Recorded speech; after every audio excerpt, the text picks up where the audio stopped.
السلام عليكم ورحمة الله. الحمد لله رب العالمين، نحمده ونستعينه ونستغفره ونؤمن به ونتوكل عليه ونعوذ بالله من شرور أنفسنا ومن سيئات أعمالنا. من يهده الله فلا مضل له ومن يضلل فلا هادي له،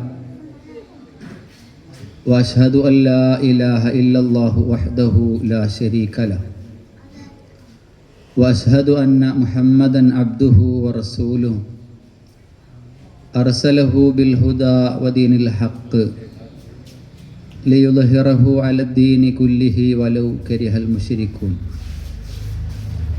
اللهم صل على محمد وعلى آل محمد كما صليت على إبراهيم وعلى آل إبراهيم إنك حميد مجيد. اللهم بارك على محمد وعلى آل محمد كما باركت على إبراهيم وعلى آل إبراهيم إنك حميد مجيد. أما بعد، فإن خير الحديث كتاب الله، وخير الهدي هدي محمد صلى الله عليه وسلم، وشر الأمور محدثاتها وكل محدثة بدعة وكل بدعة ضلالة. أعوذ بالله من الشيطان الرجيم. يا أيها الذين آمنوا اتقوا الله حق تقاته ولا تموتن إلا وأنتم مسلمون. بسم الله الرحمن الرحيم. وإن من أمة إلا خلا فيها نذير. ഏറ്റവും ബഹുമാനപ്പെട്ട KNMന്റെ president Abdul Shukkur Sahib, secretary Abdul Latheef Sahib, നമ്മോട്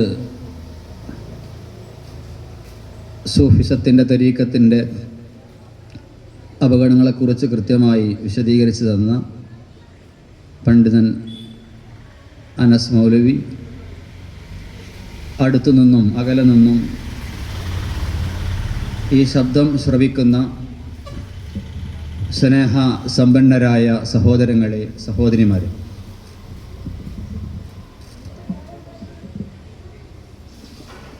നമുക്കറിയാം, കേരളത്തിൽ ഒരുപാട് സംഘങ്ങളും ഒരുപാട് ഗ്രൂപ്പുകളുമൊക്കെ പ്രവർത്തിച്ചു കൊണ്ടിരിക്കുകയാണ്. ഈ ലക്ഷദ്വീപിലും പല പല ഗ്രൂപ്പുകളും സംഘങ്ങളും സംഘടനകളുമൊക്കെ പ്രവർത്തിക്കുന്നുണ്ട്. നമുക്കറിയാം, പ്രത്യേകിച്ച് മലയാളക്കരയിൽ 4 ആളുകൾ കൂടിയാൽ ഒരു സംഘടന തട്ടിക്കൂട്ടുന്ന ഒരു സ്വഭാവമുണ്ട്. എല്ലാവർക്കും സംഘടനയും പ്രസ്ഥാനങ്ങളും ഗ്രൂപ്പുകളുമാണ്. എല്ലാവർക്കും എന്ന് പറഞ്ഞാൽ, ഈ അടുത്ത കാലത്ത് മൂവാറ്റുപുഴയിൽ വെച്ചൊരു സംസ്ഥാന സമ്മേളനം നടന്നു. ആ സമ്മേളനം നടത്തിയത് കേരളത്തിലെ ആനകളെ തീറ്റിപ്പോറ്റുന്ന ആനപ്പാപ്പാന്മാരുടെ സമ്മേളനമായിരുന്നു. അപ്പോൾ ആനകളെ നോക്കുന്ന ആളുകൾക്ക് പോലും സംഘടനയുള്ള ഒരു സംസ്ഥാനമാണ് കേരളം. നോക്കൂ നിങ്ങൾ, ആ കേരളത്തിലാണ് കേരളത്തിലെ ആദ്യത്തെ പണ്ഡിത സഭ രൂപീകരിക്കുന്നത്. അപ്പോൾ എന്തിനാണ് ഇങ്ങനൊരു പണ്ഡിത സഭ, ഒരു കൂട്ടായ്മ എന്ന് ചോദിക്കുമ്പോൾ അതിനുള്ള ഉത്തരം, നമ്മുടെ പണ്ഡിതന്മാർ വളരെ സംഘടിതമായി ശാസ്ത്രീയമായി മലയാളക്കരയിൽ പ്രവർത്തിക്കുന്നതിന് മുമ്പുണ്ടായിരുന്ന കേരളത്തിൻ്റെ ഒരു ചിത്രം നമ്മുടെയൊക്കെ മനസ്സിലേക്ക് കടന്നു വരേണ്ടതുണ്ട്. നമുക്കറിയാം, മഹാനായ സയ്യിദ് സനാഉള്ള മക്തിത്തങ്ങൾ, ഈ പേര് നമ്മൾ ഓർത്തു വെക്കണം. സനാഉള്ള മക്തിത്തങ്ങൾ, അദ്ദേഹം കായംകുളം എന്ന് പറയുന്നൊരു പ്രദേശമുണ്ട്, ആലപ്പുഴ ജില്ലയിലെ കായംകുളം എന്ന് പറയുന്നൊരു പ്രദേശത്തേക്ക് അദ്ദേഹം കടന്നു വരുമ്പോൾ ആ കായംകുളത്തെ പച്ചക്കറി മാർക്കറ്റിൽ നിന്ന് ആടുകൾ പട്ടാപ്പകൽ നട്ടുച്ച സമയത്ത് ആടുകൾ ആ പച്ചക്കറി മാർക്കറ്റിൽ നിന്ന് പച്ചക്കറി ഇങ്ങനെ തിന്നുകൊണ്ടിരിക്കുകയാണ്. അപ്പൊ ആളുകൾ ഇത് കാണുന്നുണ്ട്, ആ കടക്കാരൻ കാണുന്നുണ്ട്, മുതലാളിയുടെ മകൻ കാണുന്നുണ്ട്. പക്ഷെ ആരും ഈ ആടിനെ ആട്ടുന്നില്ല. ആടങ്ങനെ സുഭിക്ഷമായി ഭക്ഷിച്ചുകൊണ്ടിരിക്കുക. ഈ രംഗം കണ്ടപ്പോ മഹാനായ സനാഉള്ള മക്തി തങ്ങൾ ചോദിച്ചു, അല്ല മനുഷ്യന്മാരെ, ഈ ആടിങ്ങനെ ഈ പച്ചക്കറി തിന്നിട്ട് എന്താണ് ഇതിനെ നിങ്ങൾ ആട്ടാത്തത്? നിങ്ങളെ മുതലല്ലേ ഈ തിന്ന് നശിപ്പിക്കുന്നത് എന്ന് ചോദിച്ചപ്പോ കായംകുളത്തുകാർ നൽകിയ ഒരു മറുപടിയുണ്ട്, തങ്ങളെ, ഇത് നിങ്ങൾ പ്രതീക്ഷിച്ച ആടല്ല, ഇത് സാധാരണ ആടല്ല, ഈ ആട് മൊഹീദ്ദീൻ ആടാണ്. അഥവാ മൊഹീദ്ദീൻ ഷെയ്ഖ് റഹിമഹുള്ളയുടെ പേരിൽ നേർച്ചയാക്കിയ ആടാണ്. അതുകൊണ്ട് മൂപ്പര് ആ പച്ചക്കറി തിന്നുമ്പോൾ അത് ശല്യപ്പെടുത്താൻ പാടില്ല എന്നാണ് കായംകുളത്തുകാർ നൽകിയ മറുപടി. ഈ മറുപടി കേട്ട് സനാഉള്ള മക്തി തങ്ങളുടെ മനസ്സ് വേദനിച്ചു. ചരിത്രത്തിൽ നമുക്ക് വായിക്കാൻ സാധിക്കും, ഇതുപോലെ മൈക്ക് കെട്ടാൻ ആളില്ല, ഇതുപോലെ കസേര കൊണ്ടുവന്നു വെക്കാൻ ആളില്ല, സംഘാടകരില്ല, സംഘടിപ്പിക്കാൻ ആളില്ല. വർഷങ്ങൾക്ക് മുമ്പ് കായംകുളത്ത് പച്ചക്കറി മാർക്കറ്റിലെ ഒരു കല്ലിൽ കയറി നിന്നുകൊണ്ട് 3 ദിവസം സനാഉള്ള മക്തി തങ്ങൾ പ്രസംഗിച്ചു. അദ്ദേഹം പ്രസംഗിക്കാൻ തെരഞ്ഞെടുത്ത വിഷയം മൊഹീദ്ദീൻ ആടല്ല, ആട് മൊഹീദ്ദീൻ അല്ല എന്ന വിഷയമായിരുന്നു. നോക്കണം, ഈ വിഷയത്തെ അധികരിച്ചുകൊണ്ട് അദ്ദേഹം പ്രസംഗിച്ചത് 3 ദിവസമാണ്. അതുപോലെ തന്നെ നമ്മുടെ ചങ്ങരംകുളത്തേക്കുള്ള ഒരു യാത്രാമധ്യേ ബസ് സ്റ്റോപ്പിലെത്തി ബസ് നിർത്തി.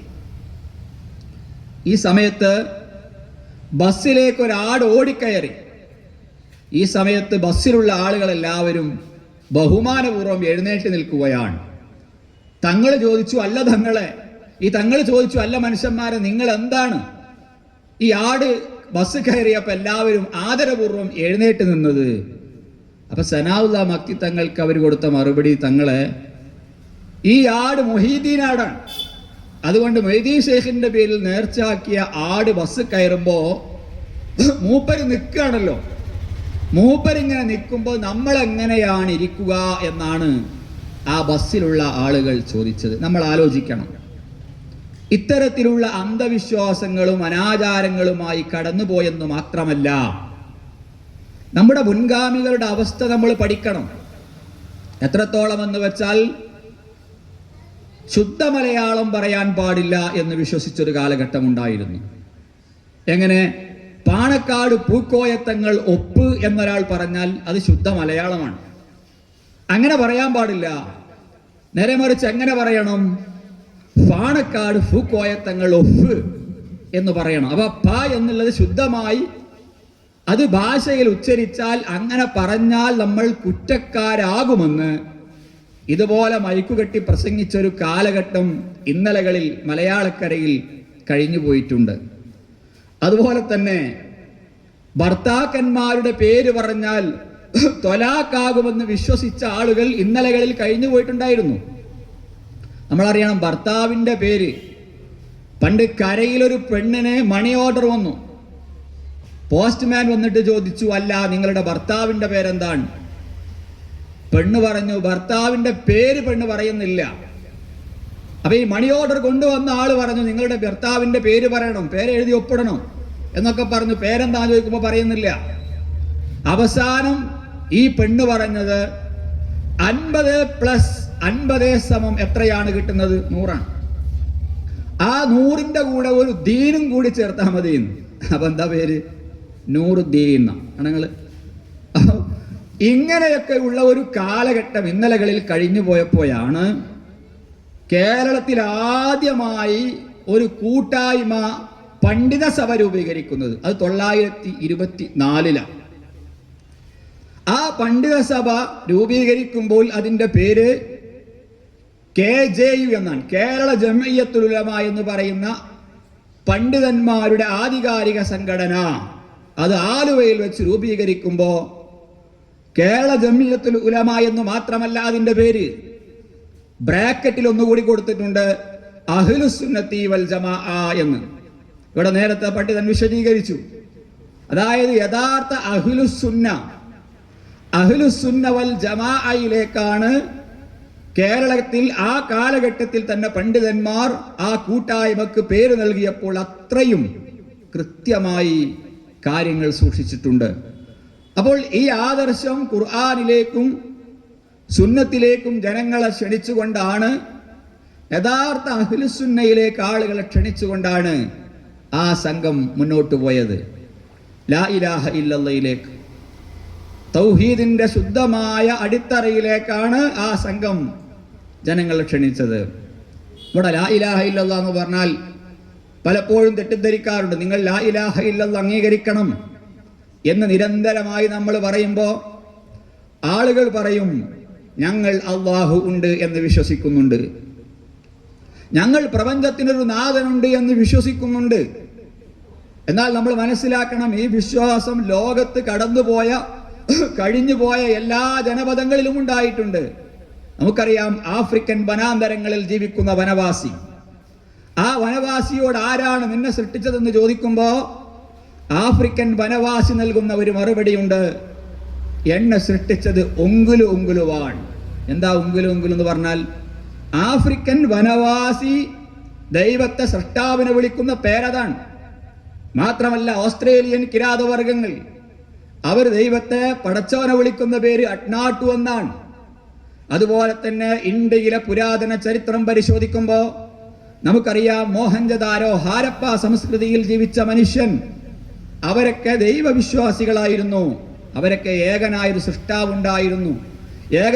ഏകനായൊരു സൃഷ്ടാവുണ്ട്, ലോകത്തിനൊരു നാഥനുണ്ട് എന്ന് വിശ്വസിച്ചിരുന്നു എന്ന് the history and culture of Indian people എന്ന് പറയുന്ന പുസ്തകത്തിന്റെ 109 പേജിൽ നമുക്ക് വായിച്ചെടുക്കാൻ സാധിക്കും. അപ്പോൾ ലോകത്ത് കഴിഞ്ഞുപോയ മനുഷ്യന്മാരും ഇന്ന് ജീവിക്കുന്നവരും, നമുക്കറിയാം, ഏതാനും ദിവസങ്ങൾക്ക് മുമ്പാണ് തമിഴ്നാടിന്റെ മുഖ്യമന്ത്രിയായി ശ്രീ വിജയ് അധികാരമേറ്റത്. നോക്കണം, അദ്ദേഹത്തിന്റെ സത്യപ്രതിജ്ഞാ ചടങ്ങ് ശ്രദ്ധിച്ചപ്പോൾ നമുക്കറിയാം, അദ്ദേഹം സത്യപ്രതിജ്ഞ ചെയ്തത് എവിടെയാണ്?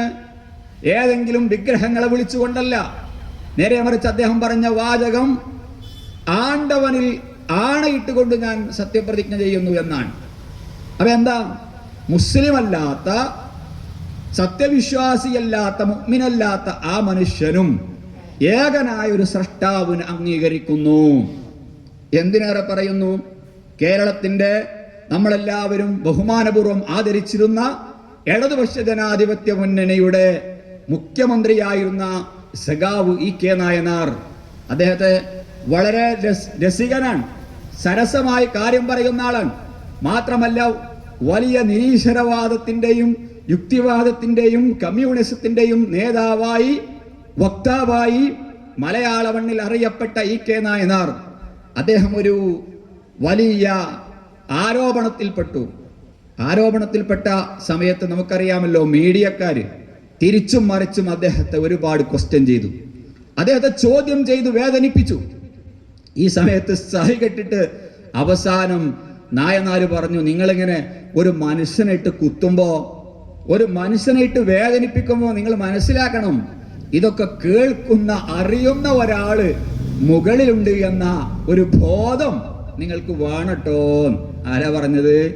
EK നായനാർ. പത്രക്കാർ വിടുവോ? ചാനലുകാർ വിടുവോ? പിറ്റേ ദിവസം അഭിമുഖം നടത്തിയപ്പോൾ അദ്ദേഹത്തെ ക്വസ്റ്റ്യൻ ചെയ്തപ്പോ ബുദ്ധിയുള്ള ജേർണലിസ്റ്റുകൾ അദ്ദേഹത്തോട് ചോദിച്ചു, അല്ല നായനാരെ, നിങ്ങൾ വലിയ കമ്മ്യൂണിസത്തിന്റെ ആചാര്യനല്ലേ, നിങ്ങൾ വലിയ യുക്തിവാദി പ്രസ്ഥാനത്തിന്റെ നായകരല്ലേ, പക്ഷെ ഇന്നലെ ഞങ്ങൾ ചോദിച്ചപ്പോൾ നിങ്ങൾ പറഞ്ഞല്ലോ, നിങ്ങൾ ഇങ്ങനെയൊക്കെ ചോദിക്കുമ്പോൾ മുകളിൽ ഒരാൾ കാണും എന്ന ബോധം നിങ്ങൾക്ക് വേണമല്ലോ എന്ന് നിങ്ങൾ പറഞ്ഞല്ലോ, അപ്പൊ നിങ്ങൾ ദൈവവിശ്വാസിയാണോ എന്ന ചോദ്യം. വളരെ യുക്തിമാനായ EK നായനാർ അതിനെ ഗണ്ണിച്ചു. അദ്ദേഹം പറഞ്ഞ എന്താ അറിയോ? ഞാൻ അവിടെ ദൈവത്തെ ഒന്നല്ല ഉദ്ദേശിച്ചത്, ഞാൻ അവിടെ ഉദ്ദേശിച്ചത്, ഞാൻ ആ അഭിമുഖം നടത്തുന്ന റൂമിന്റെ മുകളിൽ മഹാനായ EMSന്റെ ഫോട്ടോ ഉണ്ടായിരുന്നു, ആ ഫോട്ടോയിൽ ഇരിക്കുന്ന EMS കാണും എന്നാണ് ഞാൻ പറഞ്ഞത് എന്ന് നമ്മൾ ആലോചിക്കണം. അപ്പൊ എന്താണ്? അലസ്തു ബി റബ്ബിക്കും, നിങ്ങൾക്ക് നിങ്ങളുടെ റബ്ബ് പോരെ. ഇത് എല്ലാ മനുഷ്യരുടെയും ഉള്ളിൽ അന്തർലീനമാണ്. ദൈവമുണ്ടെന്ന ബോധം ഏതൊരു മനുഷ്യന്റെയും ഉള്ളിലുണ്ടാകും. അതുകൊണ്ടാണ് നേരത്തെ ഇവിടെ സൂചിപ്പിച്ചോ, മക്കയിലുള്ള മുശ്രിക്കിനോട് ചോദിക്ക്, പ്രവാചകനോട് പറയുകയാ, വലഇൻ സഅൽതഹും മൻ ഖലഖഹും ലയഖൂലുന്നല്ലാഹ്.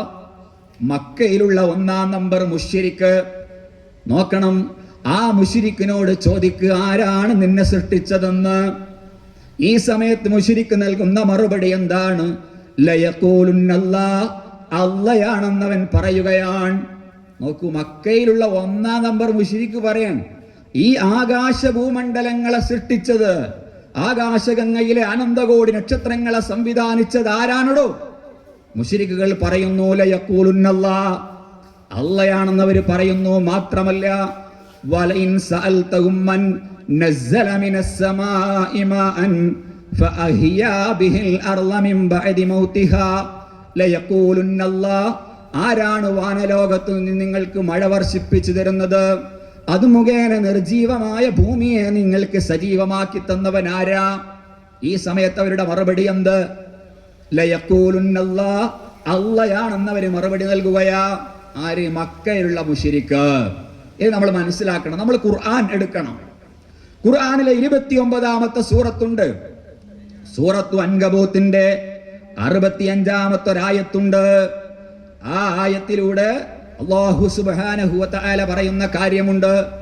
മക്കയിലെ 1-ാം നമ്പർ മുശ്രിക്ക്, അവൻ കപ്പൽ മാർഗം ശാന്തസുന്ദരമായ സമുദ്രത്തിലൂടെ യാത്ര ചെയ്യുമ്പോ കാറ്റും കോളും തിരമാലകളും വന്നുകൊണ്ട് ശാന്തമായി ഓളങ്ങൾ ചുവടുവെച്ച് കരക്കടയുന്ന തിരമാലകളുടെ കുളിര് പെയ്യുന്ന സംഗീതം ആസ്വദിക്കാൻ കഴിയാതെ അവര് ഭയപ്പെടുമ്പോ, സങ്കടപ്പെടുമ്പോ ആ കടലിൽ മുങ്ങാൻ പോവുകയാണ്. കപ്പൽ അടിയിലേക്ക് താഴും എന്നവർ ഭയപ്പെടുകയാണ്. ഈ സമയത്ത് മക്കയിലെ 1-ാം നമ്പർ മുശ്രിക്കിന്റെ ദുആ എന്താ? ഫഇദാ റകിബു ഫിൽ ഫുൽകി ദഅവുല്ലാഹ മുഖ്ലിസീന ലഹുദ്ദീൻ. അതാ അവൻ നിഷ്കളങ്കമായിക്കൊണ്ട് അല്ലാഹുവിനോട് ദുആ ചെയ്യുകയാ. അവൻ നിഷ്കളങ്കനായിക്കൊണ്ട് അല്ലാഹുവിനോട് പ്രാർത്ഥിക്കുകയാ. ആര്? മക്കയിലെ മുശ്രിക്ക്.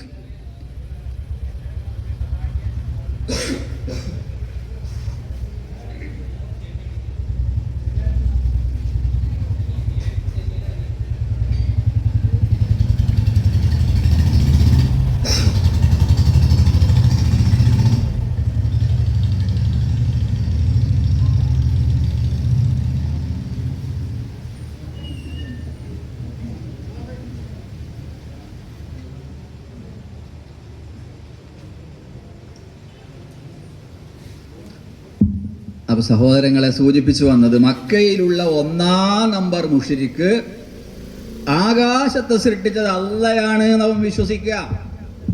മാത്രമല്ല, ആകാശഗംഗയിലെ അനന്തകോടി നക്ഷത്രങ്ങളെ സൃഷ്ടിച്ചത് അല്ലാഹയാണെന്ന് വിശ്വസിക്കുക. മാത്രമല്ല, പ്രതിസന്ധി ഘട്ടങ്ങളിൽ അല്ലാഹുവിനോട് ദുആ ചെയ്യുക. അൻകബൂത്ത് 29-ാം അധ്യായത്തിന്റെ 65. നമ്മൾ നെഞ്ചത്ത് കൈവച്ചുകൊണ്ട് നിഷ്പക്ഷമായി ആലോചിക്കണം.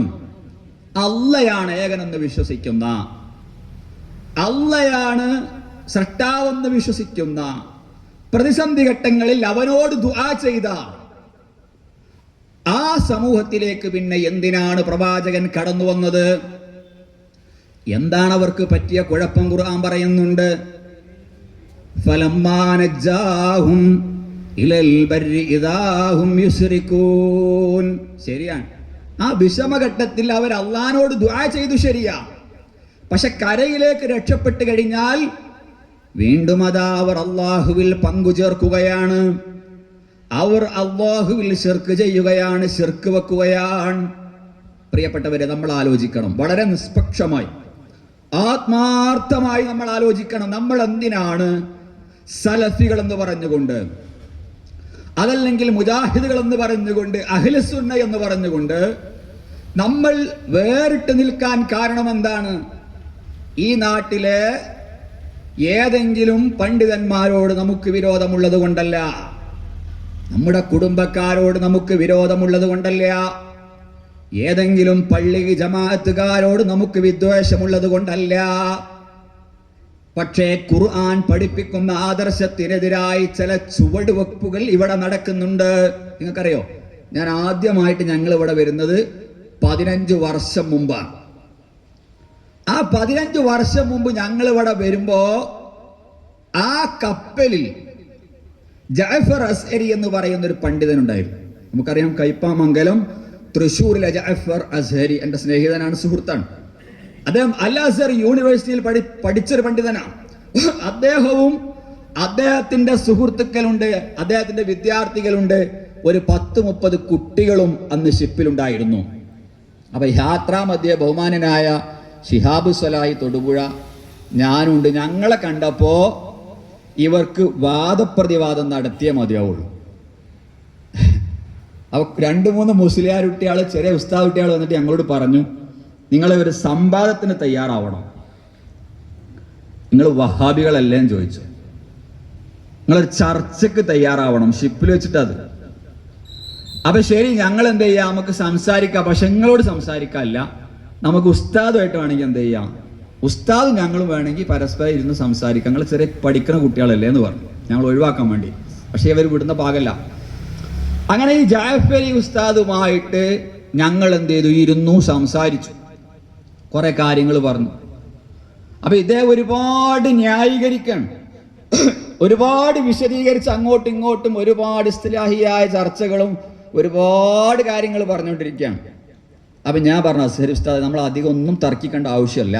അപ്പൊ നമ്മൾ കപ്പലിലാണല്ലോ പോകുന്നത്, കവരത്തിക്കാണല്ലോ പോകുന്നത്. ഒരൊറ്റ ചോദ്യം എനിക്ക് ചോദിക്കാനുള്ളൂ, ഇപ്പൊ ഈ കപ്പൽ മുങ്ങും എങ്ങനെ? ഈ കപ്പൽ കുറച്ച് കഴിഞ്ഞാൽ അങ്ങനെ ആടി വലഞ്ഞത് മുങ്ങും, സപ്പോസ് സങ്കല്പിക്കും.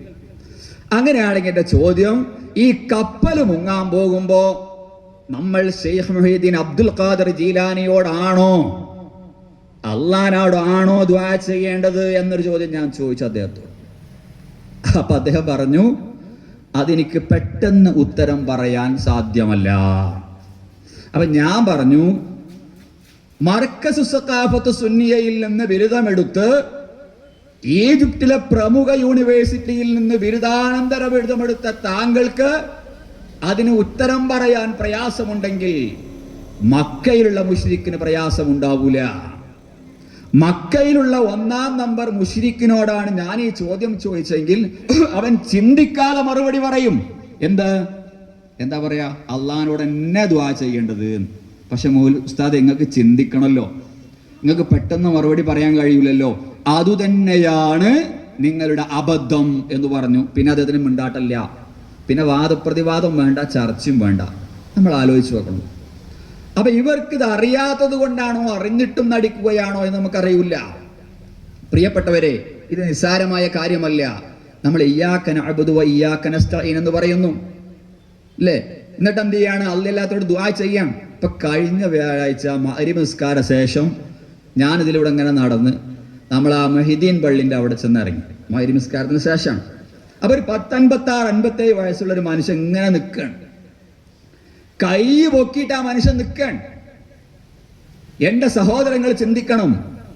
ഞാൻ ചോദിച്ചു, സഹോദര, നിങ്ങൾ മഗ്‌രിബ് നിസ്കാരം നിർവഹിച്ചോ? നിസ്കരിച്ചു എന്ന് പറഞ്ഞു. ശരി, പിന്നെ എന്താണ് ഈ പള്ളിന്റെ ഇവിടെ വന്നിട്ട് നിങ്ങൾ ഇങ്ങനെ കൈ പൊന്തിച്ച് പ്രാർത്ഥിക്കുന്നത് എന്താണ്? അപ്പൊ അദ്ദേഹം പറഞ്ഞു, നിങ്ങൾ എവിടുന്നാ വന്നത്? അപ്പം ഞാൻ പറഞ്ഞു, ഞാൻ അങ്ങനെ കരയെന്ന് വന്നതാണ്, മലപ്പുറത്താണ്, മഞ്ചേരി അടുത്താണ് വീട്. ഇപ്പം എന്തിനു വന്നാ? ഞാൻ ഇവിടെ സന്ദർശിക്കാൻ വേണ്ടി വന്നതാ. അപ്പം നിങ്ങളിപ്പോൾ ഈ പ്രാർത്ഥിച്ചത് ആരോടാന്ന് ചോദിച്ചു. അപ്പം ഈ പള്ളി ഏതാന്ന് അറിയാമോ നിങ്ങൾക്ക് ചോദിച്ചു. ഈ പള്ളി മൊഹീദ്ദീൻ പള്ളിയാണ്, മൊഹീദ്ദീൻ ഷെയ്ഖിൻ്റെ പേരിലുള്ള പള്ളിയാണ്. അതുകൊണ്ട് ഞാൻ ഈ പ്രാർത്ഥിക്കുന്നത് ഷെയ്ഖ് മുഹീദ്ദീൻ അബ്ദുൽ ഖാദിർ ജീലാനിയോടാണ്. നമ്മൾ ആലോചിക്കണം, ഇത് നമ്മളെ പരിസരത്തുള്ള ആളുകളുടെ അവസ്ഥയാണ്. നമുക്കിത് പറഞ്ഞു കൊടുക്കണ്ടേ? തെറ്റല്ലേ ഇത് തെറ്റല്ലേ? കാരണം അള്ളാഹിനോട് പ്രാർത്ഥിക്കേണ്ട മനുഷ്യൻ, ഞാൻ ആ മനുഷ്യന്റെ നെഞ്ചത്ത് കൈവച്ചുകൊണ്ട് പറഞ്ഞു, സഹോദര, ബലി പെരുന്നാളാണ് വരാനിരിക്കുന്നത്. ഖലീലുല്ലാഹി ഇബ്രാഹിം നബി അലൈഹി സ്വലാത്തു വസ്സലാം പ്രാർത്ഥിച്ചത് ആരോടാണ്? ഏകനായ റബ്ബിനോടല്ലേ. ഇത് കേട്ടിക്കുന്ന വേറൊരാളുണ്ട്, അയാളും കേൾക്കുന്നുണ്ടോ? രണ്ടാളും മുണ്ടിയില്ല. അതുകൊണ്ട് ജീവിതത്തിന്റെ ഒരു ഘട്ടത്തിലും അല്ലാത്ത ഒരാളോട് നിങ്ങൾ ദുആ ചെയ്യില്ലട്ടോ. കാരണം മുഹീദ്ദീൻ ഷെയ്ഖ് റഹ്മത്തുള്ളാഹി എന്നെ പഠിപ്പിച്ചത് അള്ളാഹിനോട് ദുആ ചെയ്തോളി, അള്ളാഹിനോട് പ്രാർത്ഥിച്ചോളി എന്നാ.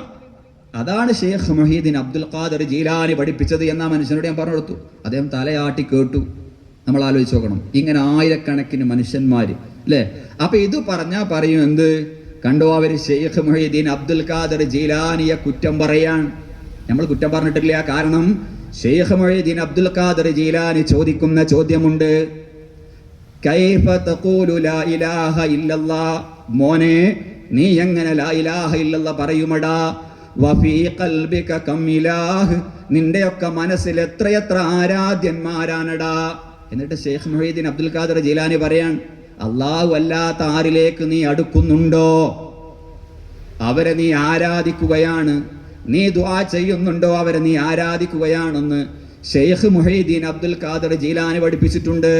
എന്നാൽ ഇദ്ദേഹത്തിന്റെ പേരിൽ ഇല്ലാത്ത കഥകൾ പിൻകാലത്ത് കെട്ടിക്കൂട്ടിയതാണ് ഈ സൂഫികളും അതുപോലെ തന്നെ നേരത്തെ ഇവിടെ സൂചിപ്പിച്ച ത്വരീഖത്തിന്റെ കക്ഷികളും എന്നുള്ളത് നമ്മൾ മനസ്സിലാക്കണം. ഷെയ്ഖ് മുഹീദ്ദീൻ അബ്ദുൽ ഖാദിർ ജീലാനിക്ക് ഇത് അറിയുക പോലുമില്ല.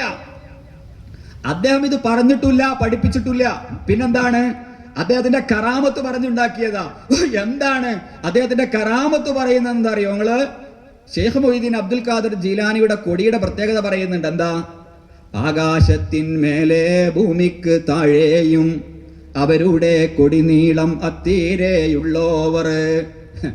ഷെയ്ഖ് മുഹീദ്ദീൻ അബ്ദുൽ ഖാദിർ ജീലാന്റെ കൊടി എന്നൊക്കെ പറഞ്ഞ ഒരു സംഭവമാണത്. നിങ്ങൾ കരുതിയ പോലെയല്ല. ഇപ്പൊ സാധാരണ ഇവിടെ NCPന്റെ കൊടി നമ്മൾ കണ്ടിട്ടുണ്ട് അല്ലേ, കോൺഗ്രസിന്റെ കൊടിയുണ്ട്, നാട്ടിൽ പോയാൽ മുസ്ലിം ലീഗിന്റെ കൊടി ഉണ്ടാവും. ആ കൊടിക്കൊക്കെ ഒരു വലിപ്പം ഉണ്ടാവും. പക്ഷേ ഷെയ്ഖ് മുഹീദ്ദീൻ അബ്ദുൽ ഖാദിർ ജീലാനിയുടെ കൊടിയുടെ പ്രത്യേകത എന്താണ്?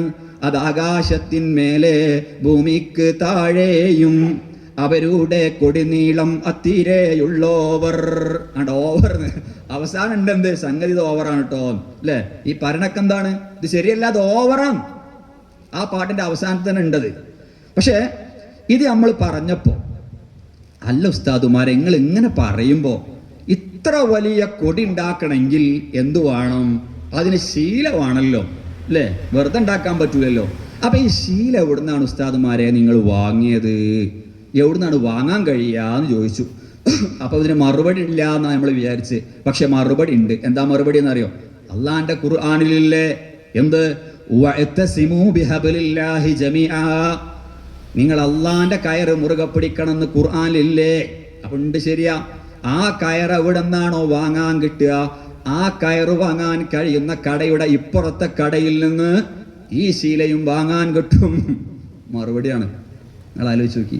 അപ്പൊ എല്ലാറ്റിനും മറുപടി ഉണ്ട് പേർക്ക്. നമ്മൾ വിചാരിക്കും മറുപടി ഇല്ല.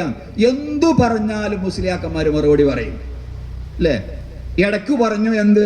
മരിച്ചുപോയ ആളുകൾ സംവാദം നടത്തും എന്ന് പറഞ്ഞു. മരിച്ചുപോയ ആളുകൾ വാദപ്രതിവാദം നടത്തും എന്ന് പറഞ്ഞു പണ്ട് നാട്ടില്. അപ്പോ നമ്മളെ ഒരു മൗലവി ചെന്നിട്ട് ചോദിച്ചു, അങ്ങനെയാണെങ്കിൽ ഇവിടെ സക്കരിയ സലാഹിയുടെയും അബ്ദുറഹ്മാൻ സലഫിയുടെയും അതുപോലെ തന്നെ അനീഫ് കായക്കൊടിയുടെയും ഒക്കെ അടുക്കൽ വന്ന് ഒരുപാട് സംവാദത്തിൽ നിങ്ങൾ വെള്ളം കുടിച്ചു പോയല്ലോ ഉസ്താദുമാരെ. അങ്ങനെയാണെങ്കിൽ മരിച്ചുപോയ ആളുകൾ സംവാദം നടത്തുമെങ്കിൽ അവരെ മുമ്പിലൊക്കെ തോറ്റ് തകർന്നു പോയ നിങ്ങൾക്ക് രക്ഷപ്പെടാൻ മരിച്ചുപോയ അസം മുസ്ലിയാരെയും അതുപോലെ തന്നെ ഈ കെ അബൂബക്കർ മുസ്ലിയാരെയൊക്കെ ഒന്ന് വിളിച്ചൂടെ എന്ന് നമ്മളെ പണ്ഡിതന്മാർ ചോദിച്ചു. അപ്പോ ഇതിന് മറുപടി ഉണ്ടാവുകയില്ല എന്നാ നമ്മൾ കരുതി. പക്ഷേ പിറ്റത്തെ ദിവസം ഒരു സക്കാഫി വന്ന് മറുപടി പറഞ്ഞു.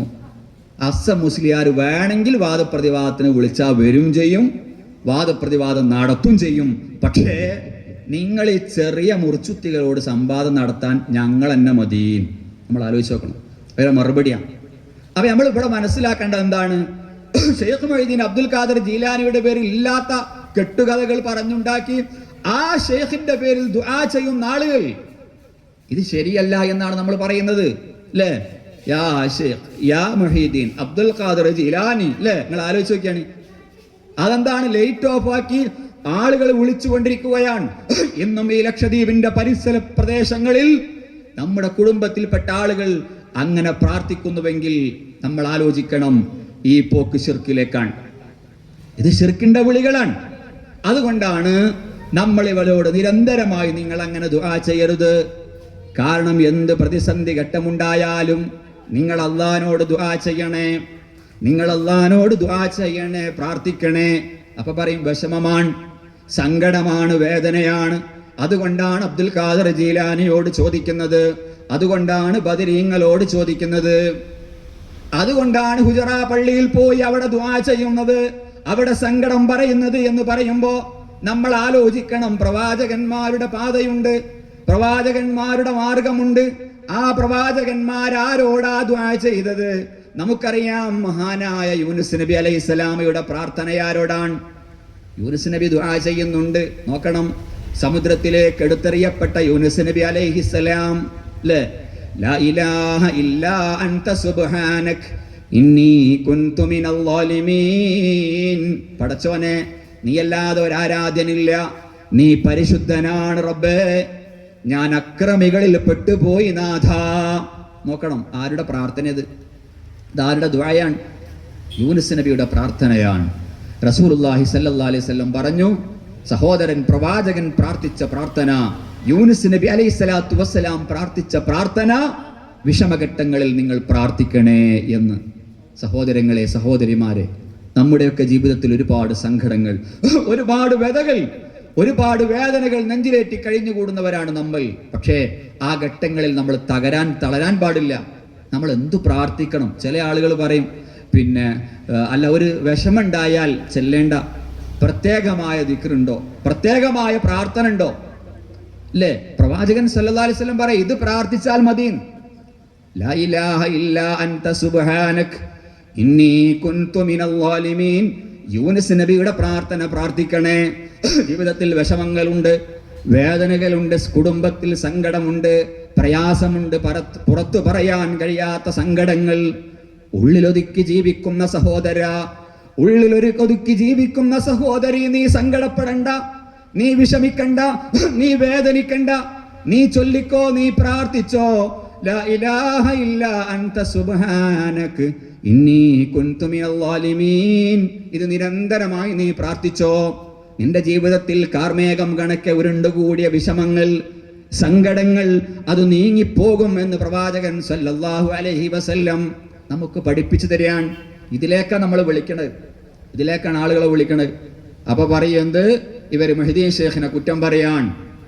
ഇല്ല സഹോദരങ്ങളെ, കുറ്റം പറഞ്ഞിട്ടില്ല. നമ്മൾ പറഞ്ഞ ഒരൊറ്റ കാര്യ, അള്ളാഹിനോട് മാത്രം ദുആ ചെയ്യ്. ഷേഖ് മുഹ്യിദ്ദീൻ അബ്ദുൽ ഖാദർ ജീലാനിയോട് ദുആ ചെയ്യല്ലേ, പ്രാർത്ഥിക്കല്ലേ എന്നാണ് നമ്മൾ പറഞ്ഞിട്ടുള്ളൂ, അല്ലേ? ഇത് പറഞ്ഞപ്പോ പല സ്ഥലത്തും പ്രശ്നം ഉണ്ടായിട്ടുണ്ട്. നമുക്കറിയാം, ആലപ്പുഴ ജില്ലയിലെ പുന്നപ്ര എന്ന് പറയുന്ന സ്ഥലമുണ്ട്. ആ പുന്നപ്പറയിൽ നമ്മളിത് പറഞ്ഞപ്പോ, പ്രസംഗിച്ചപ്പോ ഭയങ്കര വിഷയമായി.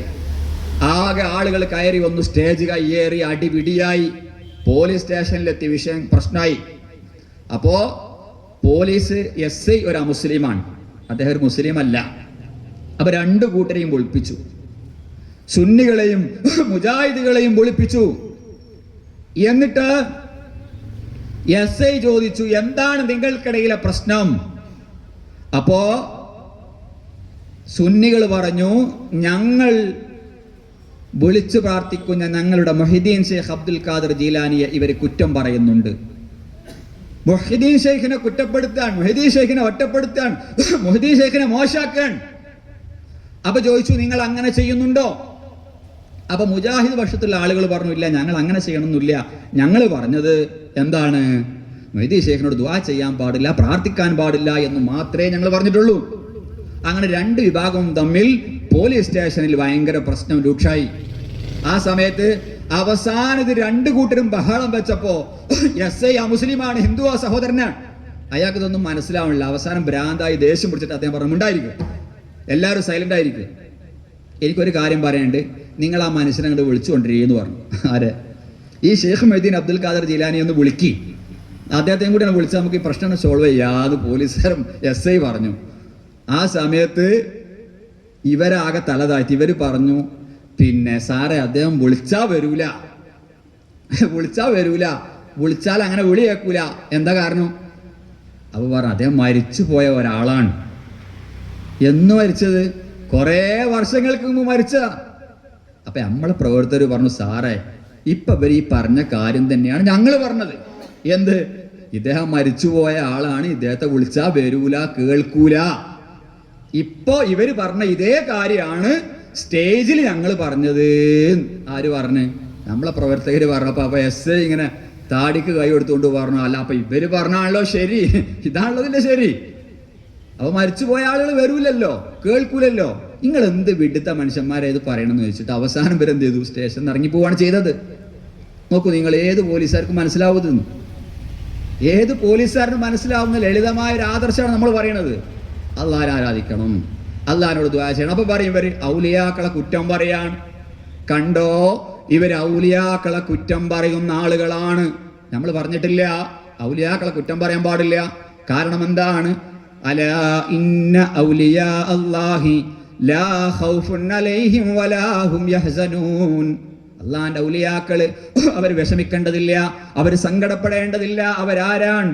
അല്ലദീന ആമനു വകാനു യത്തഖൂൻ.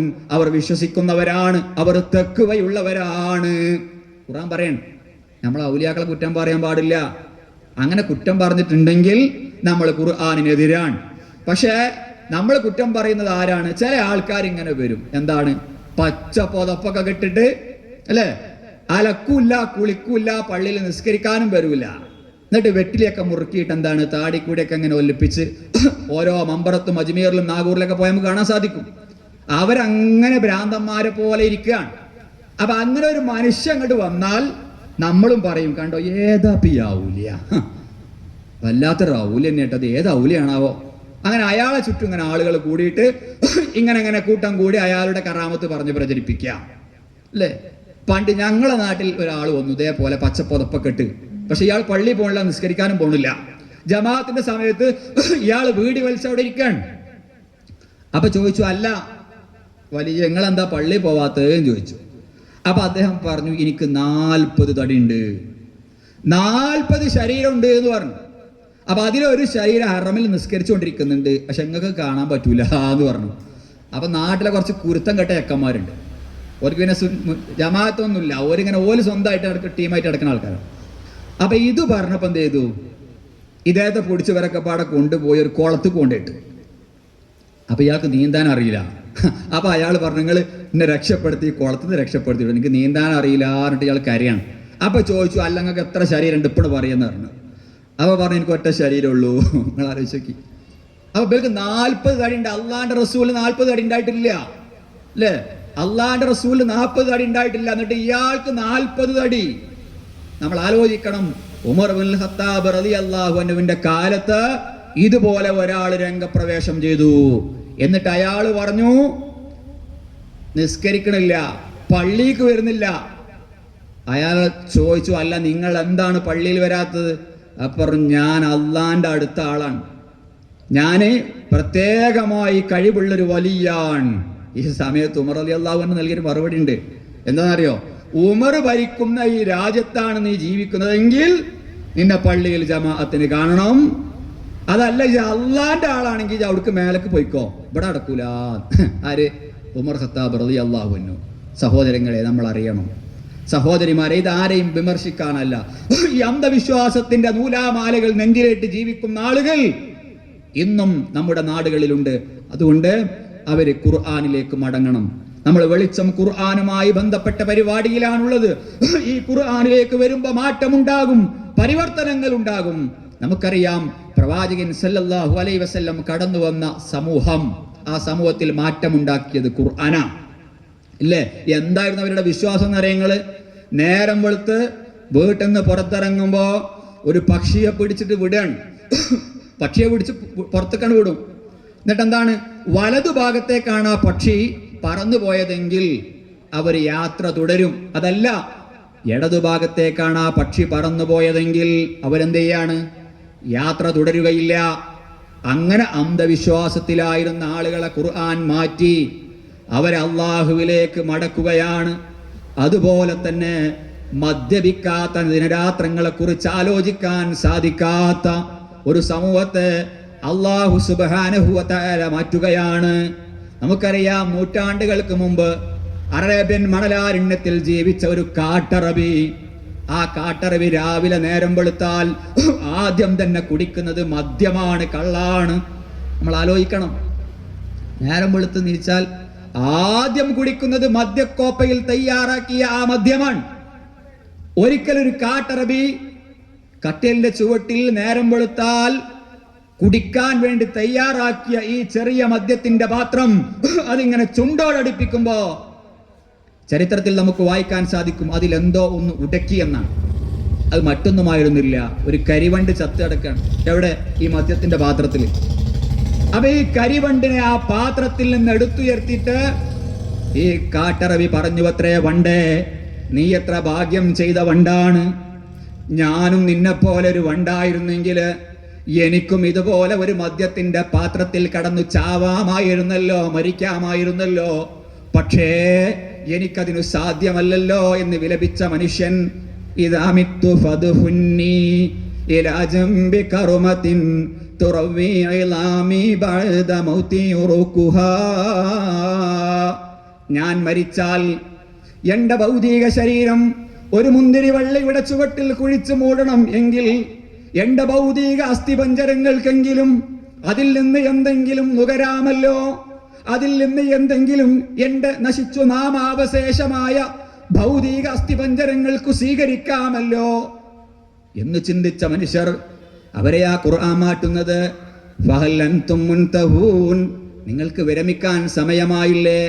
ഈ മദ്യപാത്രത്തിൽ നിന്ന്, ഈ മദ്യപാനത്തിൽ നിന്ന് വിരമിക്കാൻ സമയമായില്ലേ? നോക്കൂ, ആ ആയത്ത് കേട്ട മാത്രയിൽ മദീനയുടെ പരുത്ത പ്രതലങ്ങളിൽ മദ്യത്തിന്റെ പീപ്പക്കുട്ടികൾ അവരടിച്ചു തകർത്തു തരിപ്പണമാക്കി. മദീനയിലെ അബ്കാരി കോൺട്രാക്ടർമാർ അവർ തങ്ങളുടെ സർവ്വ മദ്യ പീപ്പക്കുട്ടികളും വലിച്ചെറിഞ്ഞു.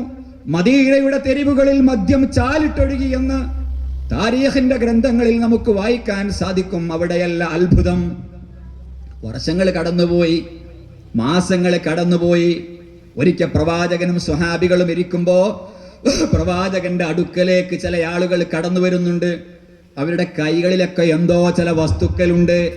പ്രവാചകൻ സല്ലല്ലാഹു അലൈഹി വസല്ലമയുടെ അടുക്കലേക്ക് അവര് കൈകളിൽ മൂത്ത് പഴുത്ത് തേൻതുളുമ്പുന്ന കാരക്കയുമായിട്ടാണ് അവർ കടന്നു വരുന്നത്, ഈത്തപ്പഴവുമായിട്ട്. പ്രവാചകൻ വിചാരിച്ചത് പ്രവാചകന് നൽകാനാണ് എന്നാണ്. പക്ഷെ അവര് പ്രവാചകനോട് സംശയം ചോദിച്ചു. അള്ളാന്റെ റസൂലേ, മദ്യം നിഷിദ്ധമാണെന്ന ഖുർആനിലെ വചനം അവതീർണമായ സമയത്ത് മദ്യത്തിന്റെ പീപ്പക്കുട്ടികൾ ഞങ്ങൾ അടിച്ചു തകർത്തില്ലേ പ്രവാചകരെ? പ്രവാചകൻ പറഞ്ഞു, അതെ, നിങ്ങൾ അടിച്ചു തകർത്തു. ആ സമയത്ത് മദീനയുടെ മണ്ണിൽ മദ്യം ചാലിട്ടൊഴുകിയില്ലേ പ്രവാചകരെ? പ്രവാചകൻ പറഞ്ഞു, അതെ, ചാലിട്ടൊഴുകി. ആ ഭാഗങ്ങളിൽ മുളച്ചു പൊന്തിയ ഈത്തപ്പന മരങ്ങളിൽ നിന്ന് ഞങ്ങൾ പിഴുതെടുത്ത പറിച്ചെടുത്ത കാരക്കയാണിത്. പ്രവാചകരെ, ഇത് ഞങ്ങൾക്ക് കഴിക്കാൻ പറ്റുമോ? ഇത് ഞങ്ങൾക്ക് ഹറാമാണോ? ഇത് ഞങ്ങൾക്ക് ഹലാലാണോ എന്ന് അവർ ചോദിക്കുകയാണ്. മാത്രമല്ല, അവർ വീണ്ടും ചോദിച്ചു, അല്ലാണ്ട് റസൂലേ, മദ്യം നിഷിദ്ധമായ വചനം കേട്ടപ്പോ മദ്യത്തിന്റെ പാത്രങ്ങൾ ഞങ്ങൾ തകർത്തപ്പോ ആ മദ്യം ചാലിട്ടൊഴുകിയ ഭാഗങ്ങളിൽ മുളച്ചു പൊന്തിയ സസ്യലതാദികൾ ഞങ്ങളുടെ ആടുകൾ ഭക്ഷിച്ചിരുന്നു പ്രവാചകരെ. ആ ആടുകൾ ഭക്ഷിച്ചിരുന്നു. ആ ആടുകളുടെ പാല്, ആ ആടുകളുടെ ഒട്ടകങ്ങളുടെ പാല് പ്രവാചകരെ ഞങ്ങൾക്ക് കുടിക്കാൻ പറ്റുമോ? അത് ഹറാമാണോ നബിയെ? അത് ഹലാലാണോ പ്രവാചകരെ എന്ന് ചോദിക്കുന്ന അവസ്ഥയിലേക്ക് ആ സമൂഹം വളരുകയാണ്. നമ്മൾ ആലോചിക്കണം, എന്തേ കാരണം? ഖുർആൻ, ഞാനും നിങ്ങളും പാരായണം ചെയ്യുന്ന ഖുർആൻ അവരുടെ മനസ്സിൽ മാറ്റമുണ്ടാക്കി. അതുപോലെ തന്നെ ഒരു വ്യഭിചാരിണിയായ സ്ത്രീയുണ്ടെന്നറിയാൻ വീടിന്റെ മുകളിൽ കറുത്ത കൊടികെട്ടി മുശ്രിക്കുകള്, മക്കായിൽ ജീവിച്ച, ജാഹിലിയത്തിൽ ജീവിച്ച ആളുകൾ നോക്കൂ. എന്നിട്ട് അവിടെ ആണുങ്ങൾ ആകർഷിച്ചിരുന്ന മനുഷ്യർ, അവരിൽ ഖുർആൻ മാറ്റമുണ്ടാക്കി, പരിവർത്തനമുണ്ടാക്കി. അവർ സമൂഹത്തിന്റെ പൊന്നിൻകുടങ്ങളായി. എന്തേ കാരണം? ഖുർആനിലേക്ക് അവർ കടന്നു വന്നപ്പോ അവർ അള്ളാഹിനോട് മാത്രം പ്രാർത്ഥിച്ചു. അവർ സാംസ്കാരികമായി, പ്രിയപ്പെട്ടവരെ, അവരുയർന്നു. നോക്കൂ നിങ്ങൾ, ഒരു ചെറിയ സൂറത്ത് പോലും അവരുടെ മനസ്സിനെ മാറ്റുകയാണ്. നമുക്കറിയാം സൂറത്തുൽ കൗസർ വിശുദ്ധ ഖുർആനിലെ ചെറിയൊരു സൂറത്താണ്. ആ സൂറത്തിന്റെ പ്രത്യേകത എന്താ? അറബി ഭാഷ പഠിച്ച ആളുകളോട് ചോദിച്ചാൽ അറിയാം. എന്താ? അറബിയിൽ മീം എന്ന അക്ഷരമില്ലാതെ നമുക്കൊരു വരി കവിത എഴുതാൻ കഴിയൂല.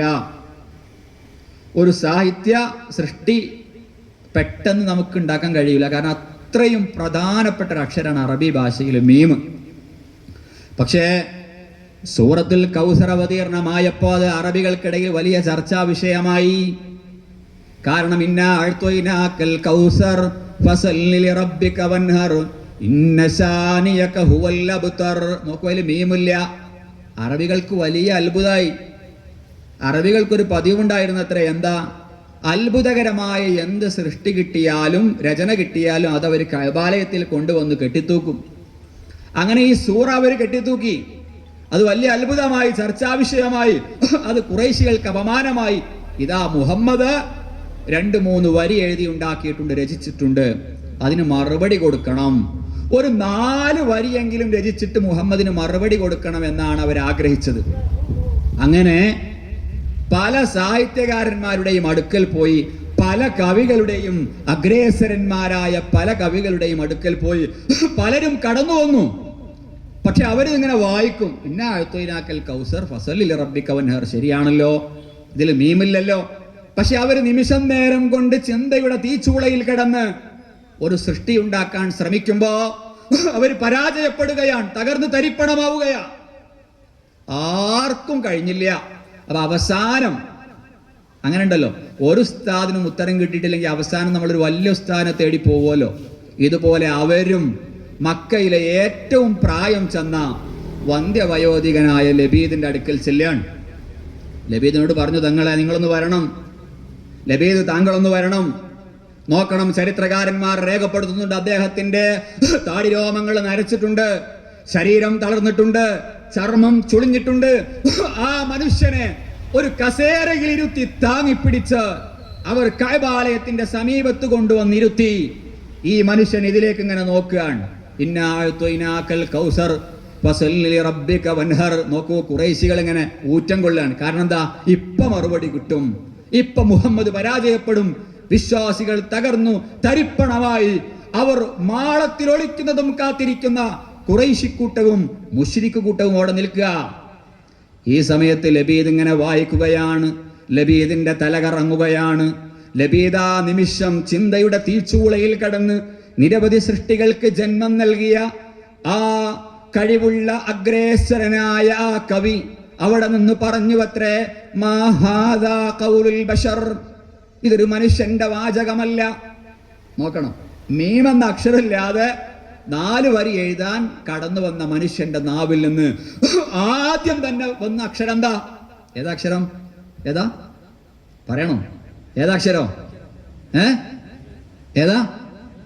മീം അല്ലേ? മാ ഹാദാ ഖൗലുൽ ബശർ. ഇതൊരു മനുഷ്യന്റെ വാക്കല്ല, ഇതൊരു മനുഷ്യന്റെ സംസാരമല്ലെന്ന് പറഞ്ഞുകൊണ്ട് അവിടെ നിന്ന് അദ്ദേഹം പറഞ്ഞു അത്രേ, അൽഹംദുലില്ലാഹില്ലദീ ഇദ് ലം യഅതിനി അജലി ഹത്താ ലബിസ്തു മിനൽ ഇസ്ലാമി സിർബാല. അൽഹംദുലില്ലാഹില്ലദീ ഇദ് ലം യഅതിനി അജലി ഹത്താ ലബിസ്തു മിനൽ ഇസ്ലാമി സിർബാല. നാദാ, ഞാൻ മരിക്കും മുമ്പ്, എന്റെ ജീവൻ എന്റെ തൊണ്ടക്കുഴിയിൽ നിന്ന് മറയുന്ന മുമ്പ് എന്നെ വിശുദ്ധ ഇസ്ലാമിന്റെ രജതരേഖയിലേക്ക്, വിശുദ്ധ ഖുർആനിന്റെ സുന്ദരമായ വൃത്തത്തിലേക്ക് കൈപിടിച്ചുയർത്തിയ നാഥ, നിനക്ക് സർവസ്തുതി ഗീതങ്ങളും ഞാൻ അർപ്പിക്കുകയാണ് എന്ന് പറഞ്ഞുകൊണ്ട് അദ്ദേഹം വിശുദ്ധ ഇസ്ലാമിന്റെ ജാജുല്യ പ്രകാശത്തിലേക്ക് കടന്നു വരികയാണ്. പ്രിയപ്പെട്ടവരെ, നമ്മൾ മനസ്സിലാക്കണം, അതാ ഖുർആൻ നിസ്സാരമല്ല. ഖുർആൻ അത്ഭുതങ്ങളുടെ അത്ഭുതമാണ്. ഈ വെളിച്ചത്തിലേക്ക് നമ്മൾ കടന്നു വരണം. നമ്മുടെ സമുദായം കടന്നു വരണം. ഭീമാപള്ളിയിലും അജ്മീറിലും മുത്തപ്പേട്ടയിലും ഉള്ളാളിലും അഭയം തേടുന്ന മനുഷ്യരെ, നിങ്ങൾ ഖുർആനിലേക്ക് കടന്നു വരണമെന്നാണ് അഹ്ലുസുന്നക്ക് ഈ നാട്ടിലുള്ള ആളുകളോട്, സലഫികൾക്ക്, ഈ നാട്ടിലുള്ള സാധാരണക്കാരോട് പറയാനുള്ളത്. ഇവിടെ വിഭാഗീയതയില്ല, വിദ്വേഷമില്ല. നിങ്ങൾ ഈ ഖുർആനിലേക്ക് കടന്നു വരണം. നോക്കൂ നിങ്ങൾ, ഈ ഖുർആൻ ദൈവിക ഗ്രന്ഥമാണ്, ദൈവിക ഗ്രന്ഥമാണ്. ഇത് അത്ഭുതങ്ങളുടെ അത്ഭുതമാണ്. നമ്മൾ ആലോചിക്കണം, നൂറ്റാണ്ടുകൾക്ക് മുമ്പ് ഖുർആൻ പറഞ്ഞ പല കാര്യങ്ങളും ഇന്ന് ശാസ്ത്രം തെളിയിച്ചു കൊണ്ടിരിക്കുകയാ. പ്രിയപ്പെട്ടവരെ, ഒരിക്കൽ പ്രവാചകനും സ്വഹാബികളും ഇരിക്കുമ്പോ ചില ആളുകൾ കടന്നു വന്നു. അവരുടെ കൈകളിൽ നിറയെ എന്തായിരുന്നു അറിയങ്ങള്? പഴയ കബറുകൾ മാന്തി പൊളിച്ചിട്ട് ആ കബറുകളിൽ നിന്ന് ഇവര് പഴയ കബറുകളിൽ കിടക്കുന്ന മയ്യത്തിന്റെ പൊടി പൊടിയായ അസ്ഥിപഞ്ജരങ്ങൾ അത് കയ്യിലിട്ടിട്ടാണ് ഇവിടെ വരുന്നത്. ആ മണൽപ്പൊടികൾ നമ്മൾ ആലോചിച്ച് നോക്കും. പഴയ കബറ് മാന്തിയിട്ട് അതിൽ നിന്ന് എല്ലിന്റെ പൊടികളും മണ്ണിന്റെ പൊടിയൊക്കെ കയ്യിലിട്ടിട്ട് അവർ വരുന്നത് റസൂലുള്ളാന്റെ അടുത്ത്. എന്നിട്ട് റസൂലുള്ളാന്റെ അടുത്ത് വന്നു, അവരിരുന്നു. പ്രവാചകൻ അത്ഭുതപ്പെട്ടു പോയി. ഈ എല്ലിൻ പൊടികളും മണലുകളും കയ്യിലുമായി കൈകളിലേന്തി വന്ന ആളുകളെ കണ്ട് പ്രവാചകൻ അത്ഭുതപ്പെട്ടു പോയി. അവരെന്താണ് അവരുടെ ഉദ്ദേശം പ്രവാചകന് മനസ്സിലായില്ല. ഇത് പ്രവാചകൻ സല്ലല്ലാഹു അലൈഹി വസല്ലമയുടെ മുഖത്തേക്ക് ഇങ്ങനെ ഊതിന, ഇവരിങ്ങനെ ഊതി. നോക്കൂ നിങ്ങൾ, ഇത് മുഹമ്മദ് മുസ്തഫ സല്ലല്ലാഹു അലൈഹി വസല്ലമയുടെ കണ്ണിലായി. പ്രവാചകൻ സല്ലല്ലാഹു അലൈഹി വസല്ലം ഇങ്ങനെ കണ്ണുകൾ ഇങ്ങനെ തുടച്ച് അതിൽ നിന്ന് പൊടി തട്ടി മാറ്റി. നോക്കൂ, എന്നിട്ടാണ് അവർ ചോദിച്ചത് മുഹമ്മദ് നബിയോട്, അല്ല മുഹമ്മദേ, ഈ നശിച്ചു നാമാവശേഷമായ മനുഷ്യന്റെ ഭൗതിക അസ്ഥിപഞ്ജരങ്ങൾ വീണ്ടും ഒരുമിച്ച് കൂടുമെന്നാണോ മുഹമ്മദേ നീ പറയുന്നത്? നോക്കണം, ഇതിന് മറുപടി പറയാൻ കഴിയാതെ പ്രവാചകൻ സ്തംഭിച്ചു നിൽക്കുകയാണ്. പ്രവാചകൻ വിറങ്ങലിച്ചു നിൽക്കുകയാണ്. ഈ സമയത്ത് മുഖറബുൽ അംലാക്ക് മലക്കു ജിബ്രീൽ പ്രത്യക്ഷപ്പെടുകയാ.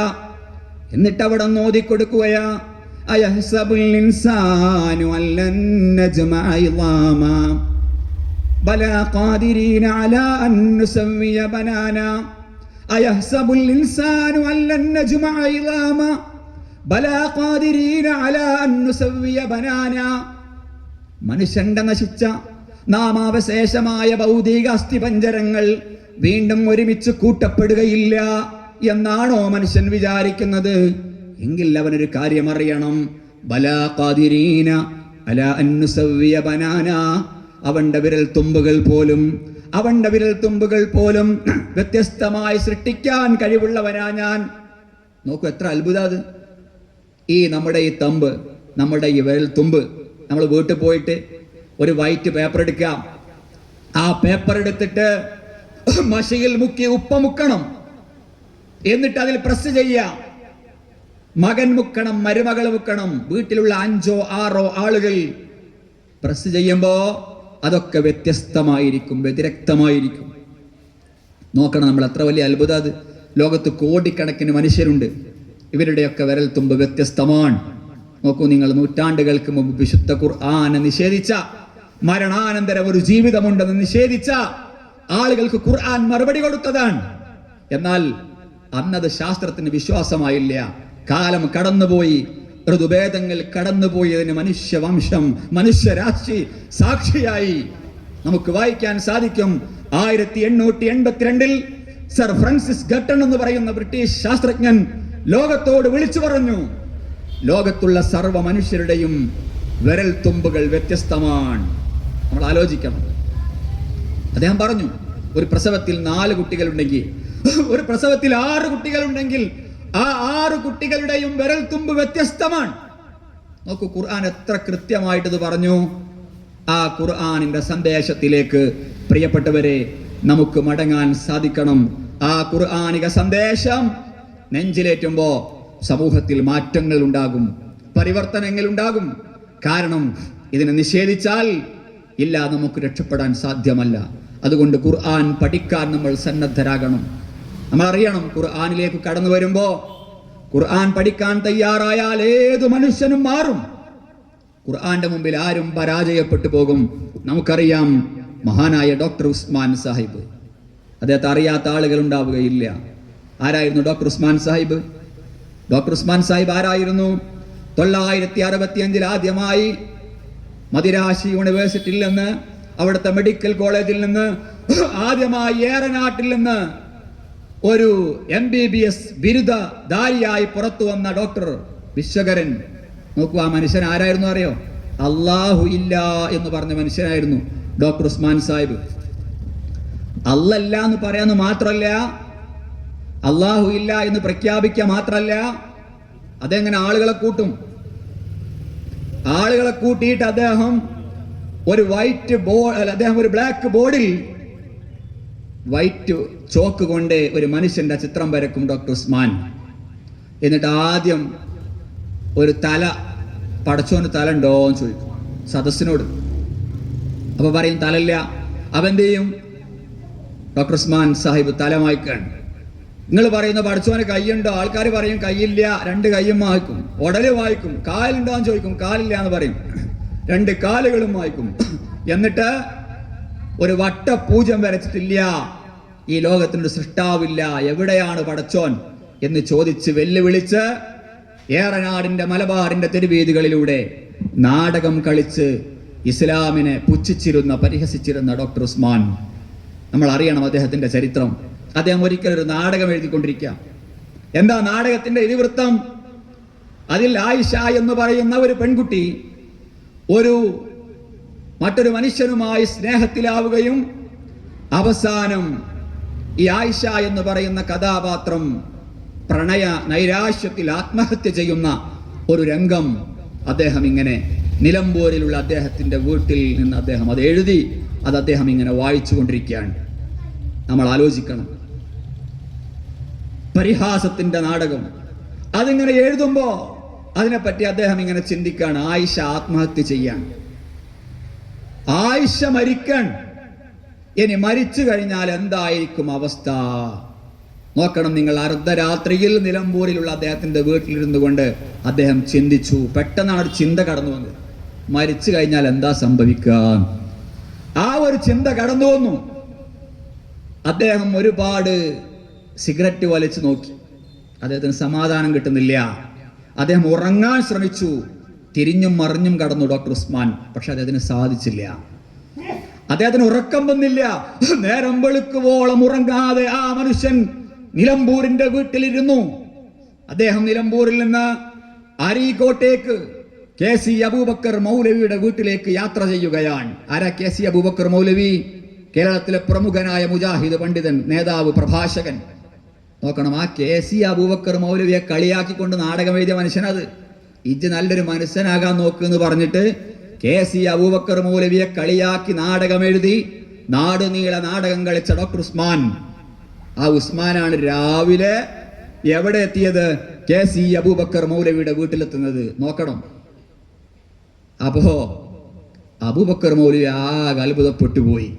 അബൂബക്കർ മൗലവി വിചാരിച്ചെന്താണ്? നാട് നിങ്ങളെ അദ്ദേഹത്തെ പരിഹസിച്ച് നാടകം കളിച്ചുകൊണ്ടിരിക്കുന്ന മനുഷ്യനാണല്ലോ, പിന്നെ ഇപ്പൊ എന്റെ വീട്ടിന്റെ മുറ്റത്തും നാടകം കളിക്കാൻ വന്നതായിരിക്കും എന്നാണ് അബൂബക്കർ മൗലവി വിചാരിച്ചത്. വാതിൽ തുറന്നു, അദ്ദേഹത്തെ വീട്ടിൽ കയറ്റി ഇരുത്തി. അല്ല ഉസ്മാൻ, എന്താ വന്നത്? ഈ സമയത്ത് ഡോക്ടർ ഉസ്മാൻ സാഹിബ് പറയണം, പ്രിയപ്പെട്ട മൗലവി, ഞാൻ ഇന്നലെ അർദ്ധരാത്രിയിൽ എൻ്റെ വീട്ടിലിരുന്നു കൊണ്ട് ഞാൻ നാടകം വായിക്കുമ്പോൾ, അത് എഴുതുമ്പോൾ, അതിൻ്റെ വരികൾ എഴുതുമ്പോൾ ആയിഷ എന്ന് പറയുന്ന കഥാപാത്രം ആത്മഹത്യ ചെയ്യുന്ന രംഗമാണ് ഞാൻ എഴുതിയത്. ആ സമയത്ത് എൻ്റെ മനസ്സിലേക്ക് കടന്നു വന്ന ഒരു ചിന്തയുണ്ട്. ഈ ആയിഷ മരണപ്പെടുമ്പോ, ഈ ആയിഷ ആത്മഹത്യ ചെയ്യുമ്പോ തുടർന്ന് എന്താണ് അതിന് ശേഷമുള്ള ആയിഷയുടെ അവസ്ഥ എന്ന് എൻ്റെ മനസ്സിലേക്ക് കടന്നു വന്നിട്ട് എനിക്ക് ബേജാറായി പോയി, എനിക്ക് പേടി തോന്നിപ്പോയി. മരണശേഷം മനുഷ്യന്റെ അവസ്ഥ എന്താണ്? നോക്കൂ നിങ്ങൾ, ഈ ഒരു ചോദ്യമാണ് അദ്ദേഹത്തിന്റെ മനസ്സിലുടക്കിയത്. അബൂബക്കർ മൗലവി അദ്ദേഹത്തെ ആശ്വസിപ്പിച്ചു. നോക്കണം നിങ്ങൾ, KC എന്ന് പറയുന്ന കുറിയ ചെറിയ മനുഷ്യന്റെ നെഞ്ചകത്തേക്ക് ഡോക്ടർ ഉസ്മാൻ സാഹിബ് അമർന്നു പിടിച്ചു. ഡോക്ടർ ഉസ്മാൻ സാഹിബ് പറഞ്ഞു, എനിക്ക് സത്യത്തിന്റെ ഖുർആന്റെ വെളിച്ചത്തിലേക്ക് കടന്നു വരണം. ഞാൻ അല്ലാഹുവിൽ വിശ്വസിക്കുകയാണ്. ഈ ദൃശ്യമഹാപ്രപഞ്ചത്തിലെ പരമാണു മുതൽ ജ്യോതിർഗോളങ്ങൾ വരെയുള്ള അനന്തമജ്ഞാത സൃഷ്ടിജാലങ്ങളെ സംവിധാനിച്ച ലോകത്തിന്റെ സൃഷ്ടാവിനെ ഞാൻ വിശ്വസിക്കുന്നു എന്ന് പറഞ്ഞുകൊണ്ട് അവിടെ വെച്ച് അദ്ദേഹം തൗഹീദിന്റെ സന്ദേശം പ്രഖ്യാപിക്കുകയാണ്. നോക്കണം, അബൂബക്കർ മൗലവി സന്തോഷം കൊണ്ട് കരഞ്ഞു. അദ്ദേഹത്തെ മാന്യമായി സ്വീകരിച്ചു. പിന്നീട് അദ്ദേഹം KP മുഹമ്മദ് മൗലവിയുടെ അടുക്കലേക്ക് പോവുകയാണ്. പിന്നീട് AP അബ്ദുൽ ഖാദർ മൗലവിയുടെ അടുക്കലേക്ക് കടന്നു ചെല്ലുകയാണ്. പിന്നീട് കാര്യങ്ങൾ പഠിക്കുകയാണ്. അദ്ദേഹം കാര്യങ്ങൾ എഴുതുകയാണ്. അദ്ദേഹം കേരളത്തിന്റെ വ്യത്യസ്തങ്ങളായ സ്റ്റേജുകളിൽ പ്രഭാഷണം നടത്തുക മാത്രമല്ല, ദഅവത്ത് നടത്തി ഒരു ഡോക്ടറായി എടവണ്ണ ജാമിഅ നദവിയ എന്ന് പറയുന്ന സമുന്നതമായ സ്ഥാപനത്തെ നെഞ്ചോട് ചേർത്ത് പിടിച്ച ആ മനുഷ്യൻ അവസാനം കേരള നേതൃത്വത്തിൽ മുജാഹിദീൻ പ്രസ്ഥാനത്തിന്റെ സംസ്ഥാന പ്രസിഡന്റായിക്കൊണ്ടാണ് ഈ മണ്ണിൽ നിന്ന് വിട പറഞ്ഞത് എന്നുള്ളത് പ്രിയപ്പെട്ടവരെ നമ്മൾ മനസ്സിലാക്കണം. എന്തേ? ഖുർആൻ അദ്ദേഹത്തെ സ്വാധീനിക്കുകയാണ്. ഖുർആൻ അദ്ദേഹത്തിന്റെ മനസ്സിൽ വലിയ മാറ്റമുണ്ടാക്കിയതാണ്. അതുകൊണ്ട് ഖുർആനെ പറ്റി നമ്മൾ ചിന്തിക്കണം. അതാ ഖുർആൻ ചോദിക്കുന്നത്, നിങ്ങൾ ഖുർആനെ പറ്റി ചിന്തിക്കുന്നില്ലേ? അഫലാ യതദബ്ബറൂനൽ ഖുർആൻ അം അലാ ഖുലൂബിൻ അഖ്ഫാലുഹാ, നിങ്ങൾ ഈ ഗ്രന്ഥത്തെ കുറിച്ച് ചിന്തിക്കുന്നില്ലേ? നിങ്ങളുടെ ഹൃദയ ഭിത്തികൾക്ക് പൂട്ടിട്ടിരിക്കുകയാണോ? അല്ലേ? എത്ര ആളുകളുടെ ഹൃദയത്തിൽ ഖത്താബിന്റെ മകൻ ഉമറിനെ ഭയപ്പെടുത്തിയ ഖുർആൻ, ചിന്തിപ്പിച്ച ഖുർആൻ, ആ ഖുർആൻ നിങ്ങൾ പഠിക്കുന്നില്ലേ? അതിനെപ്പറ്റി നിങ്ങൾ ആലോചിക്കുന്നില്ലേ? നിങ്ങളുടെ ഹൃദയങ്ങൾക്ക് പൂട്ടിട്ടിരിക്കുകയാണോ? ലൗ അൻസൽനാ ഹാദൽ ഖുർആന അലാ ജബലിൻ ലറഅയ്ത ഖാശിയൻ മുതസദ്ദിയൻ മിൻ ഖശിയത്തില്ലാഹ്, ഈ ഖുർആൻ കൊണ്ടുപോയി വല്ല പർവ്വതത്തിന്റെ വല്ല മലയുടെ മുകളിലുമായിരുന്നു നാം അവതരിപ്പിച്ചിരുന്നതെങ്കിൽ ഭയം കൊണ്ട്, ഭക്തി കൊണ്ട് ആ പർവ്വതം പോലും തകർന്ന് തരിപ്പണമായി പോകുമായിരുന്നു എന്ന് ഖുർആൻ നമുക്ക് പറഞ്ഞു തരികയാണ് പ്രിയപ്പെട്ടവരെ. അതുകൊണ്ട് ഖുർആന്റെ സന്ദേശത്തിലേക്ക് നമ്മൾ മടങ്ങാൻ സന്നദ്ധരാവുക. ഖുർആന്റെ ആശയത്തിലേക്ക്, തൗഹീദിന്റെ അടിത്തറയിലേക്ക്, അഹ്ലുസ് സുന്നയുടെ അജയ്യമായ ആദർശധാരയിലേക്ക് ഞാനും നിങ്ങളും കടന്നു വരണം. ഇത് പറയുന്നത് ആരോടെങ്കിലുമുള്ള വിരോധം കൊണ്ടല്ല, വിദ്വേഷം കൊണ്ടല്ല. കാരണം എവിടെ വെച്ചാണ്, എപ്പോഴാണ് നമ്മൾ മരിക്കുക എന്ന് പറയാൻ നമുക്കാർക്കും സാധ്യമല്ല. വമൻ നസലത് ബിസാഹതിഹിൽ മനായ വലാ അർദുൻ തഖീഹി വലസ്സമാ വഅർദുല്ലാഹി വാസിഅത്തുൻ വലാകിൻ ഇദാ നസലൽ ഖളാ വകൽ ഫലാ, മരണം തിരുമുറ്റത്തണഞ്ഞു കഴിഞ്ഞാൽ ഇല്ല, ആകാശ ഭൂമണ്ഡലങ്ങൾക്ക് മനുഷ്യനെ രക്ഷപ്പെടുത്താൻ സാധ്യമല്ല. വഅർദുല്ലാഹി വാസിഅത്തുൻ വലാകിൻ ഇദാ നസലൽ ഖളാ വകൽ ഫലാ, നമ്മൾ അറിയണം ആകാശവും ഭൂമിയും ഒക്കെ വിശാലമാണ്. പക്ഷേ മരണം വന്നാൽ അതിൻ്റെ മുമ്പിൽ അതൊക്കെ കുടുസായി പോകുമെന്നൊരു കവി നമ്മെ ഓർമ്മിപ്പിക്കുകയാണ്. പ്രിയപ്പെട്ടവരെ, ഏത് സമയത്തപ്പോൾ ഇവിടെ നിന്ന് തിരിച്ചു പോകും എന്ന് പറയാൻ നമുക്കാർക്കും സാധ്യമല്ല. കൊച്ചുകുട്ടികൾ മരിക്കുന്നു, യുവാക്കൾ മരിക്കുന്നു, അല്ലേ?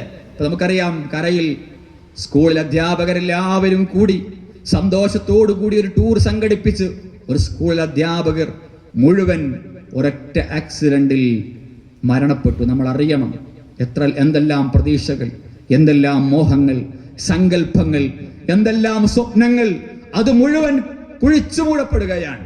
നോക്കൂ നിങ്ങൾ, എപ്പോഴാണ് സംഭവിക്കുക എന്ന് പറയാൻ നമുക്ക് സാധ്യമല്ല. അതുകൊണ്ട് ദുൽഹജ്ജിലേക്ക് നമ്മൾ പ്രവേശിക്കാനിരിക്കുകയാണ്. നന്നായി നമ്മൾ അമൽ ചെയ്യുക. സൽപ്രവർത്തനങ്ങൾ, തക്ബീറുകൾ, തഹ്ലീലുകൾ, നന്മകൾ അധികരിപ്പിക്കുക. നമ്മുടെ ഖബർ എന്ന് പറയുന്ന വീട്ടിലേക്ക് വേണ്ടി പ്രിയപ്പെട്ടവരെ നമ്മൾ ഒരുങ്ങുക. കളിക്കിടയിൽ, തമാശക്കിടയിൽ, അതുപോലെ തന്നെ ജീവിതത്തിന്റെ ആർഭാടങ്ങൾക്കിടയിൽ ചെന്ന് കിടക്കാനുള്ള ഖബറിനെ കുറിച്ച് ഒരിക്കലും ഞാനും നിങ്ങളും മറന്നു പോവാൻ പാടില്ല. സന്തോഷത്തോടു കൂടി മരിക്കണം. ഖുർആൻ പറഞ്ഞല്ലോ, നമ്മൾ തൗഹീദ് ഉൾക്കൊണ്ടുകൊണ്ട് നല്ല കാര്യങ്ങളൊക്കെ കേട്ടറിഞ്ഞ് മനസ്സിലാക്കിക്കൊണ്ടാണ് നമ്മൾ ഈ മണ്ണിൽ നിന്ന് വിട പറയുന്നതെങ്കിൽ ഖുർആൻ പറഞ്ഞു, അല്ലദീന തതവഫാഹുമുൽ മലായികത്തു ത്വയ്യിബീന യഖൂലൂന സലാമുൻ അലൈക്കും ഉദ്ഖുലുൽ ജന്നത ബിമാ കുൻതും തഅമലൂൻ, നിങ്ങൾ പ്രവർത്തിച്ചതിന്റെ ഫലമായി നിങ്ങൾക്ക് ശാന്തി, സമാധാനം എന്ന് പറഞ്ഞുകൊണ്ട് അള്ളാഹുവിന്റെ ആത്മാക്കൾ, അള്ളാഹുവിന്റെ മലക്കുകൾ നമ്മുടെ ആത്മാവിനെ പിടിക്കുന്ന ശുഭ സൂചക സുന്ദരമായ ഒരു മരണത്തെക്കുറിച്ച് ഖുർആൻ നമുക്ക് പഠിപ്പിച്ചു തരുന്നുണ്ട്. എന്നാൽ മോശപ്പെട്ട് നമുക്ക് തോന്നിയ രീതിയിൽ നമ്മൾ ജീവിച്ച് മരിച്ചു കഴിഞ്ഞാൽ അത് അപകടകരമായ ഒരന്ത്യമായിരിക്കുമെന്നുള്ളത് നമ്മൾ ഓരോരുത്തരും മനസ്സിലാക്കണം. നമ്മുടെ മയ്യത്താരടി മണ്ണിലേക്ക് താഴ്ത്തി വെക്കുമ്പോൾ അവിടെ സമാധാനത്തിൽ കിടന്നുറങ്ങാൻ നമുക്ക് പ്രിയപ്പെട്ടവരെ സാധിച്ചിട്ടില്ലെങ്കിൽ നമ്മുടെ ജീവിതം എന്തായിരിക്കും? ആരും ഉണ്ടാവില്ല.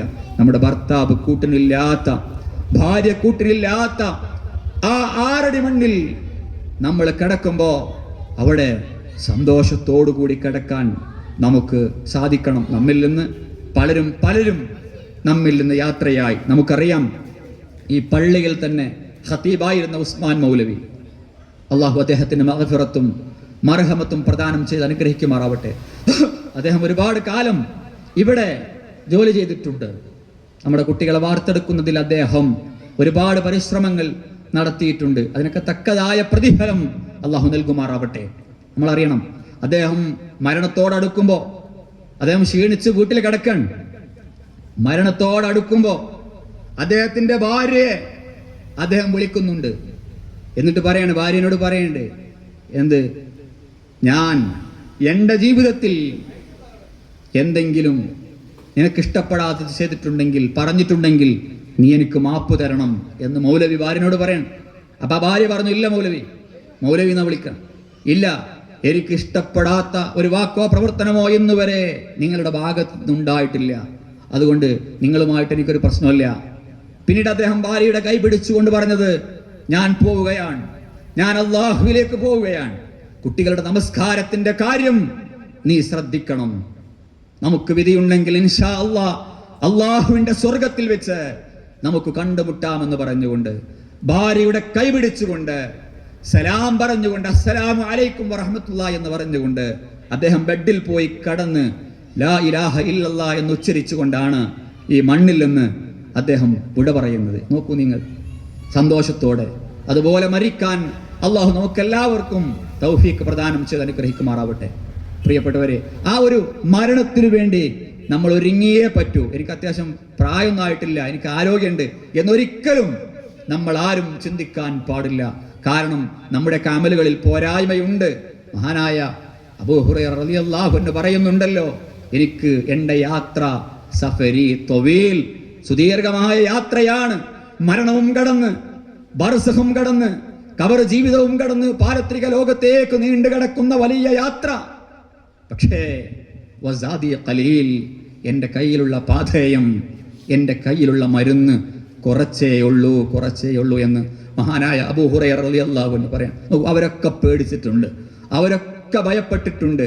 മഹാനായ ഉമർ ബിൻ അബ്ദുൽ അസീസ് റളിയല്ലാഹു അൻഹു ഭരണമേറ്റെടുത്ത് ഏതാനും ആഴ്ചകൾ കടന്ന്, ഏതാനും മാസങ്ങൾ കടന്ന് അദ്ദേഹത്തിന്റെ ഭാര്യയുമൊത്ത് അദ്ദേഹം സംസാരിച്ചു കൊണ്ടിരിക്കുമ്പോ അദ്ദേഹത്തിന്റെ ഭാര്യ പറയുന്നുണ്ട്, ഭരണമേറ്റെടുത്ത ശേഷം അങ്ങയുടെ മുഖം ക്ഷീണിച്ചിട്ടുണ്ടല്ലോ, വദനത്തിന് അല്പം ക്ഷീണമുണ്ടല്ലോ എന്ന് പറഞ്ഞപ്പോ ഉമർ ബിൻ അബ്ദുൽ അസീസ് നൽകിയ മറുപടിയുണ്ട്, മോളെ നീ ഒരു കാര്യം മനസ്സിലാക്കണം, ഈ പാവപ്പെട്ട ഉമർ ബിൻ അബ്ദുൽ അസീസിന്റെ മുഖം അല്പം വാടുന്നതിനെ കുറിച്ച്, ക്ഷീണിക്കുന്നതിനെ കുറിച്ച് ആലോചിച്ച് ഒരു സെക്കൻഡ് പോലും ഞാൻ സങ്കടപ്പെടില്ല.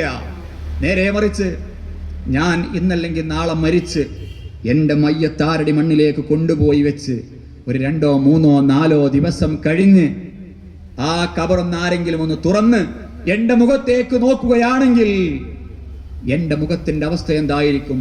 അതിനെക്കുറിച്ച് ആലോചിക്കുമ്പോഴാണ് എനിക്ക് പേടി തോന്നുന്നത്, ഭയം തോന്നുന്നത് എന്ന് മഹാനായ ഉമർ ബിൻ അബ്ദുൽ അസീസ് പറഞ്ഞതായി നമുക്ക് കാണാൻ സാധിക്കും.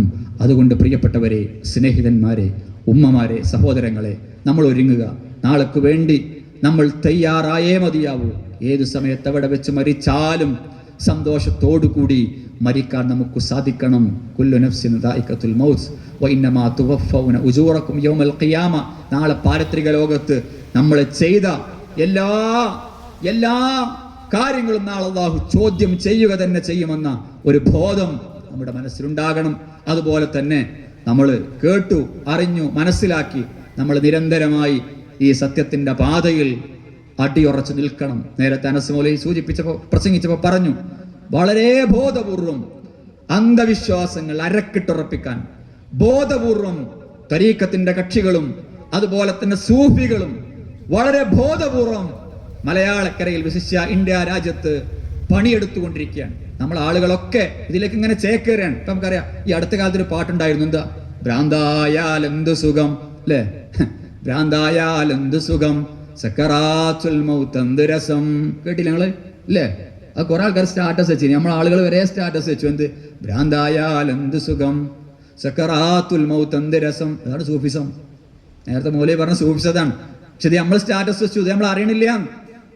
നമുക്ക് ചെതല് പിടിക്കുന്നുണ്ട് നമ്മളെ വിശ്വാസങ്ങൾക്ക്, നമ്മൾ അറിയണില്ല. നമ്മളെ കുട്ടികൾ സ്റ്റാറ്റസ് വെക്കാണ്. വലിയ പഠിച്ച ആളുകൾ വരെ സ്റ്റാറ്റസ് വെക്കണ ഞാൻ കണ്ടുപോയി, സങ്കടം തോന്നിയ കണ്ടപ്പോൾ. കാരണം എന്താണല്ലോ പറയണത്, ഭ്രാന്തായാൽ എന്ത് സുഖം. അള്ളാന്റെ റസൂല് സല്ലല്ലാഹു അലൈഹി വസല്ലം മദീനയിലെ ഓലമേഞ്ഞ പള്ളിയിലിരുന്നു കൊണ്ട് സ്വഹാബികളെ പഠിപ്പിച്ചൊരു പ്രാർത്ഥന ഉണ്ട്. എന്താ? അല്ലാഹുമ്മ ഇന്നി അഊദു ബിക മിനൽ ബറസി വൽ ജുനൂനി വൽ ജുദാമി വമിൻ സയ്യിൽ അസ്ഖാം. അല്ലേ? പടച്ചോനെ, എന്താണ് ബറസ്, വെള്ളപ്പാണ്ടിൽ നിന്ന്, അതുപോലെ കുഷ്ഠരോഗത്തിൽ നിന്ന്, ഭ്രാന്തിൽ നിന്ന് എന്നെ കാത്തു രക്ഷിക്കണമേ. നോക്കൂ, ഇവിടെ പറയണ എന്താ? ഭ്രാന്തായാൽ എന്ത് സുഖം. അപ്പൊ ആ ഹദീസിനെതിരാണത്. അതാണ് സൂഫിസം. അതറിയാതെ നമ്മളെ നാവിലേക്ക്, നമ്മുടെ ചെവിയിലേക്ക്, നമ്മുടെ ഹൃദയ ഭിത്തികളിലേക്ക് കടന്നു വരും. അത് സൂക്ഷിക്കണം. അതാണ് ആദ്യത്തെ പ്രഭാഷണത്തിൽ ഗൗരവമായി സൂചിപ്പിച്ചത്. നിസ്സാര കാര്യമില്ല അത്. പിന്നെ പറഞ്ഞെന്താണ്? സക്കറാത്തുൽ മൗത്ത് എന്തു രസം. നല്ല രസമായിരിക്കും സക്കറാത്തുൽ മൗത്ത്, അല്ലേ? അള്ളാന്റെ റസൂല് പ്രിയതമ ആയിഷ റളിയല്ലാഹു അൻഹയുടെ മടിത്തട്ടിൽ വെച്ച് അന്ത്യശ്വാസം വലിക്കുമ്പോൾ പറഞ്ഞ എന്താണ്? ഇന്നലിൽ മൗത്തി സക്കറാത്ത്. ആയിഷ, മരണത്തിന് അസഹ്യമായ വേദനയുണ്ട് കേട്ടോ. എന്നിട്ട് ലോകത്തിന്റെ ഗുരുനാഥൻ മുഹമ്മദ് മുസ്തഫ സല്ലല്ലാഹു അലൈഹി വസല്ലം ദുആ ചെയ്യാണ്, പടച്ചോനെ എന്റെ ഉമ്മത്തിന് മരണവേദന നീ കുറച്ചു കൊടുക്കണമേ എന്ന് പറഞ്ഞുകൊണ്ട്, ലഘൂകരിച്ചു കൊടുക്കണമേ എന്ന് പറഞ്ഞുകൊണ്ട് അവിടുന്ന് ദുആ ചെയ്യാണ് ലോകത്തിന്റെ പ്രവാചകൻ മുഹമ്മദ് മുസ്തഫ സല്ലല്ലാഹു അലൈഹി വസല്ലം. പ്രിയപ്പെട്ടവരെ, നമ്മൾ സൂക്ഷിക്കണം, ജാഗ്രത പുലർത്തണം. ഷിർക്ക് നമ്മിലേക്ക് കടന്നു വരുന്നത് നമ്മൾ ഗൗരവപൂർവ്വം സൂക്ഷിക്കണം. കാരണം ഇത് നിരന്തരമായി നമ്മൾ പറയാൻ കാരണം, അബൂബക്കർ സിദ്ദീഖ് റളിയല്ലാഹു അൻഹു ഇരിക്കുന്ന, ഉമർ റളിയല്ലാഹു അൻഹു ഇരിക്കുന്ന സദസ്സിലാ റസൂലുള്ളാഹി പറഞ്ഞത്, അശ്ശിർകു ഫീകും അഖ്ഫാ മിൻ ദബീബിൻ നംല. ഉറുമ്പരിച്ചു വരുന്നതിനേക്കാൾ പതുക്കെ നിങ്ങളുടെ ഹൃദയങ്ങളിലേക്ക് ശിർക്ക് കടന്നു വരും. അതുകൊണ്ട് നമുക്ക് ഏലസുകൾ വേണ്ട, നമുക്ക് ജാരങ്ങൾ വേണ്ട, മന്ത്രച്ചൂതി കെട്ടിയ ചരടുകൾ നമ്മൾ ഒഴിവാക്കണം.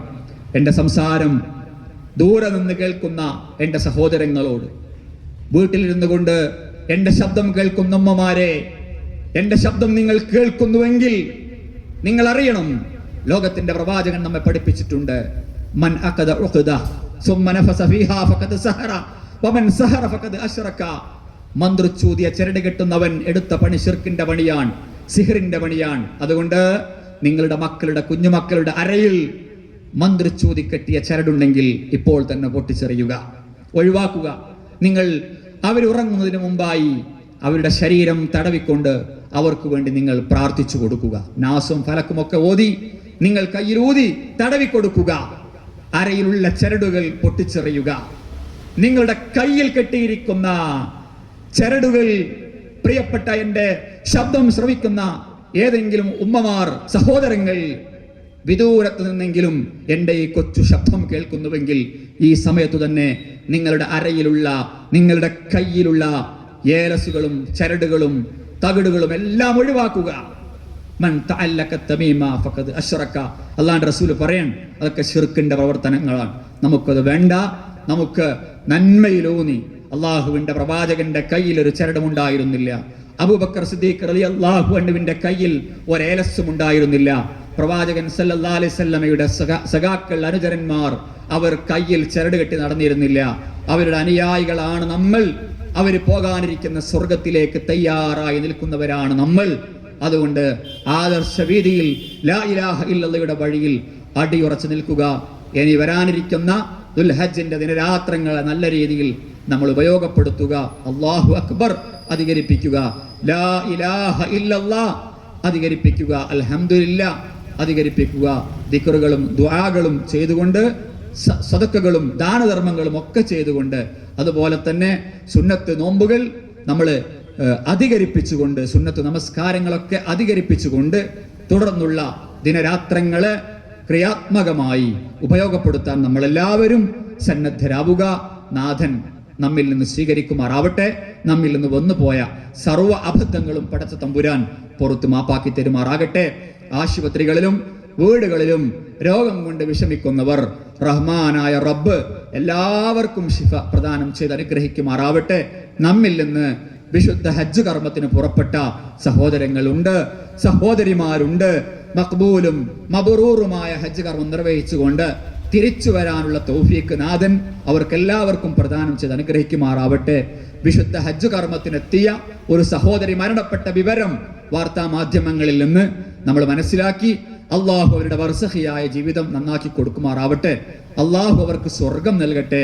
അവരുടെ കുടുംബങ്ങൾക്കും മക്കൾക്കും ഒക്കെ അള്ളാഹു സമാധാനം പ്രദാനം ചെയ്ത് അനുഗ്രഹിക്കുമാറാകട്ടെ. രോഗം കൊണ്ട് കടം കൊണ്ട് വിഷമിക്കുന്ന ഒരുപാട് സഹോദരങ്ങളുണ്ട്, സഹോദരിമാരുണ്ട്. അവർക്കൊക്കെ റഹ്മാനായ റബ്ബ് എല്ലാ ഹൈറും ബറക്കത്തുകളും പ്രദാനം ചെയ്ത് അനുഗ്രഹിക്കുമാറാവട്ടെ. നമ്മുടെ ജീവിതത്തിൽ അള്ളാഹു സന്തോഷവും ഐശ്വര്യവും പ്രദാനം ചെയ്ത് അനുഗ്രഹിക്കുമാറാവട്ടെ. നമ്മൾ അഭിമുഖീകരിച്ചു കൊണ്ടിരിക്കുന്ന എല്ലാ സങ്കടങ്ങളും എല്ലാ വേദനകളും റഹ്മാനായ റബ്ബ് മാറ്റിത്തരുമാറാവട്ടെ. അല്ലാഹുമ്മ ഗ്ഫിർ ലിൽ മുഅ്മിനീന വൽ മുഅ്മിനാത്ത് വൽ മുസ്ലിമീന വൽ മുസ്ലിമാത്ത് അൽഅഹ്യാഇ മിൻഹും വൽ അംവാത്ത് ഇന്നക മുജീബുദ് ദഅവാതി യാ ഖാദിയൽ ഹാജാത്ത്. اللهم أعز الإسلام والمسلمين اللهم أعز الإسلام والمسلمين اللهم أعز الإسلام والمسلمين ربنا آتنا في الدنيا حسنة وفي الآخرة حسنة وقنا عذاب النار آمين آمين برحمتك يا أرحم الراحمين.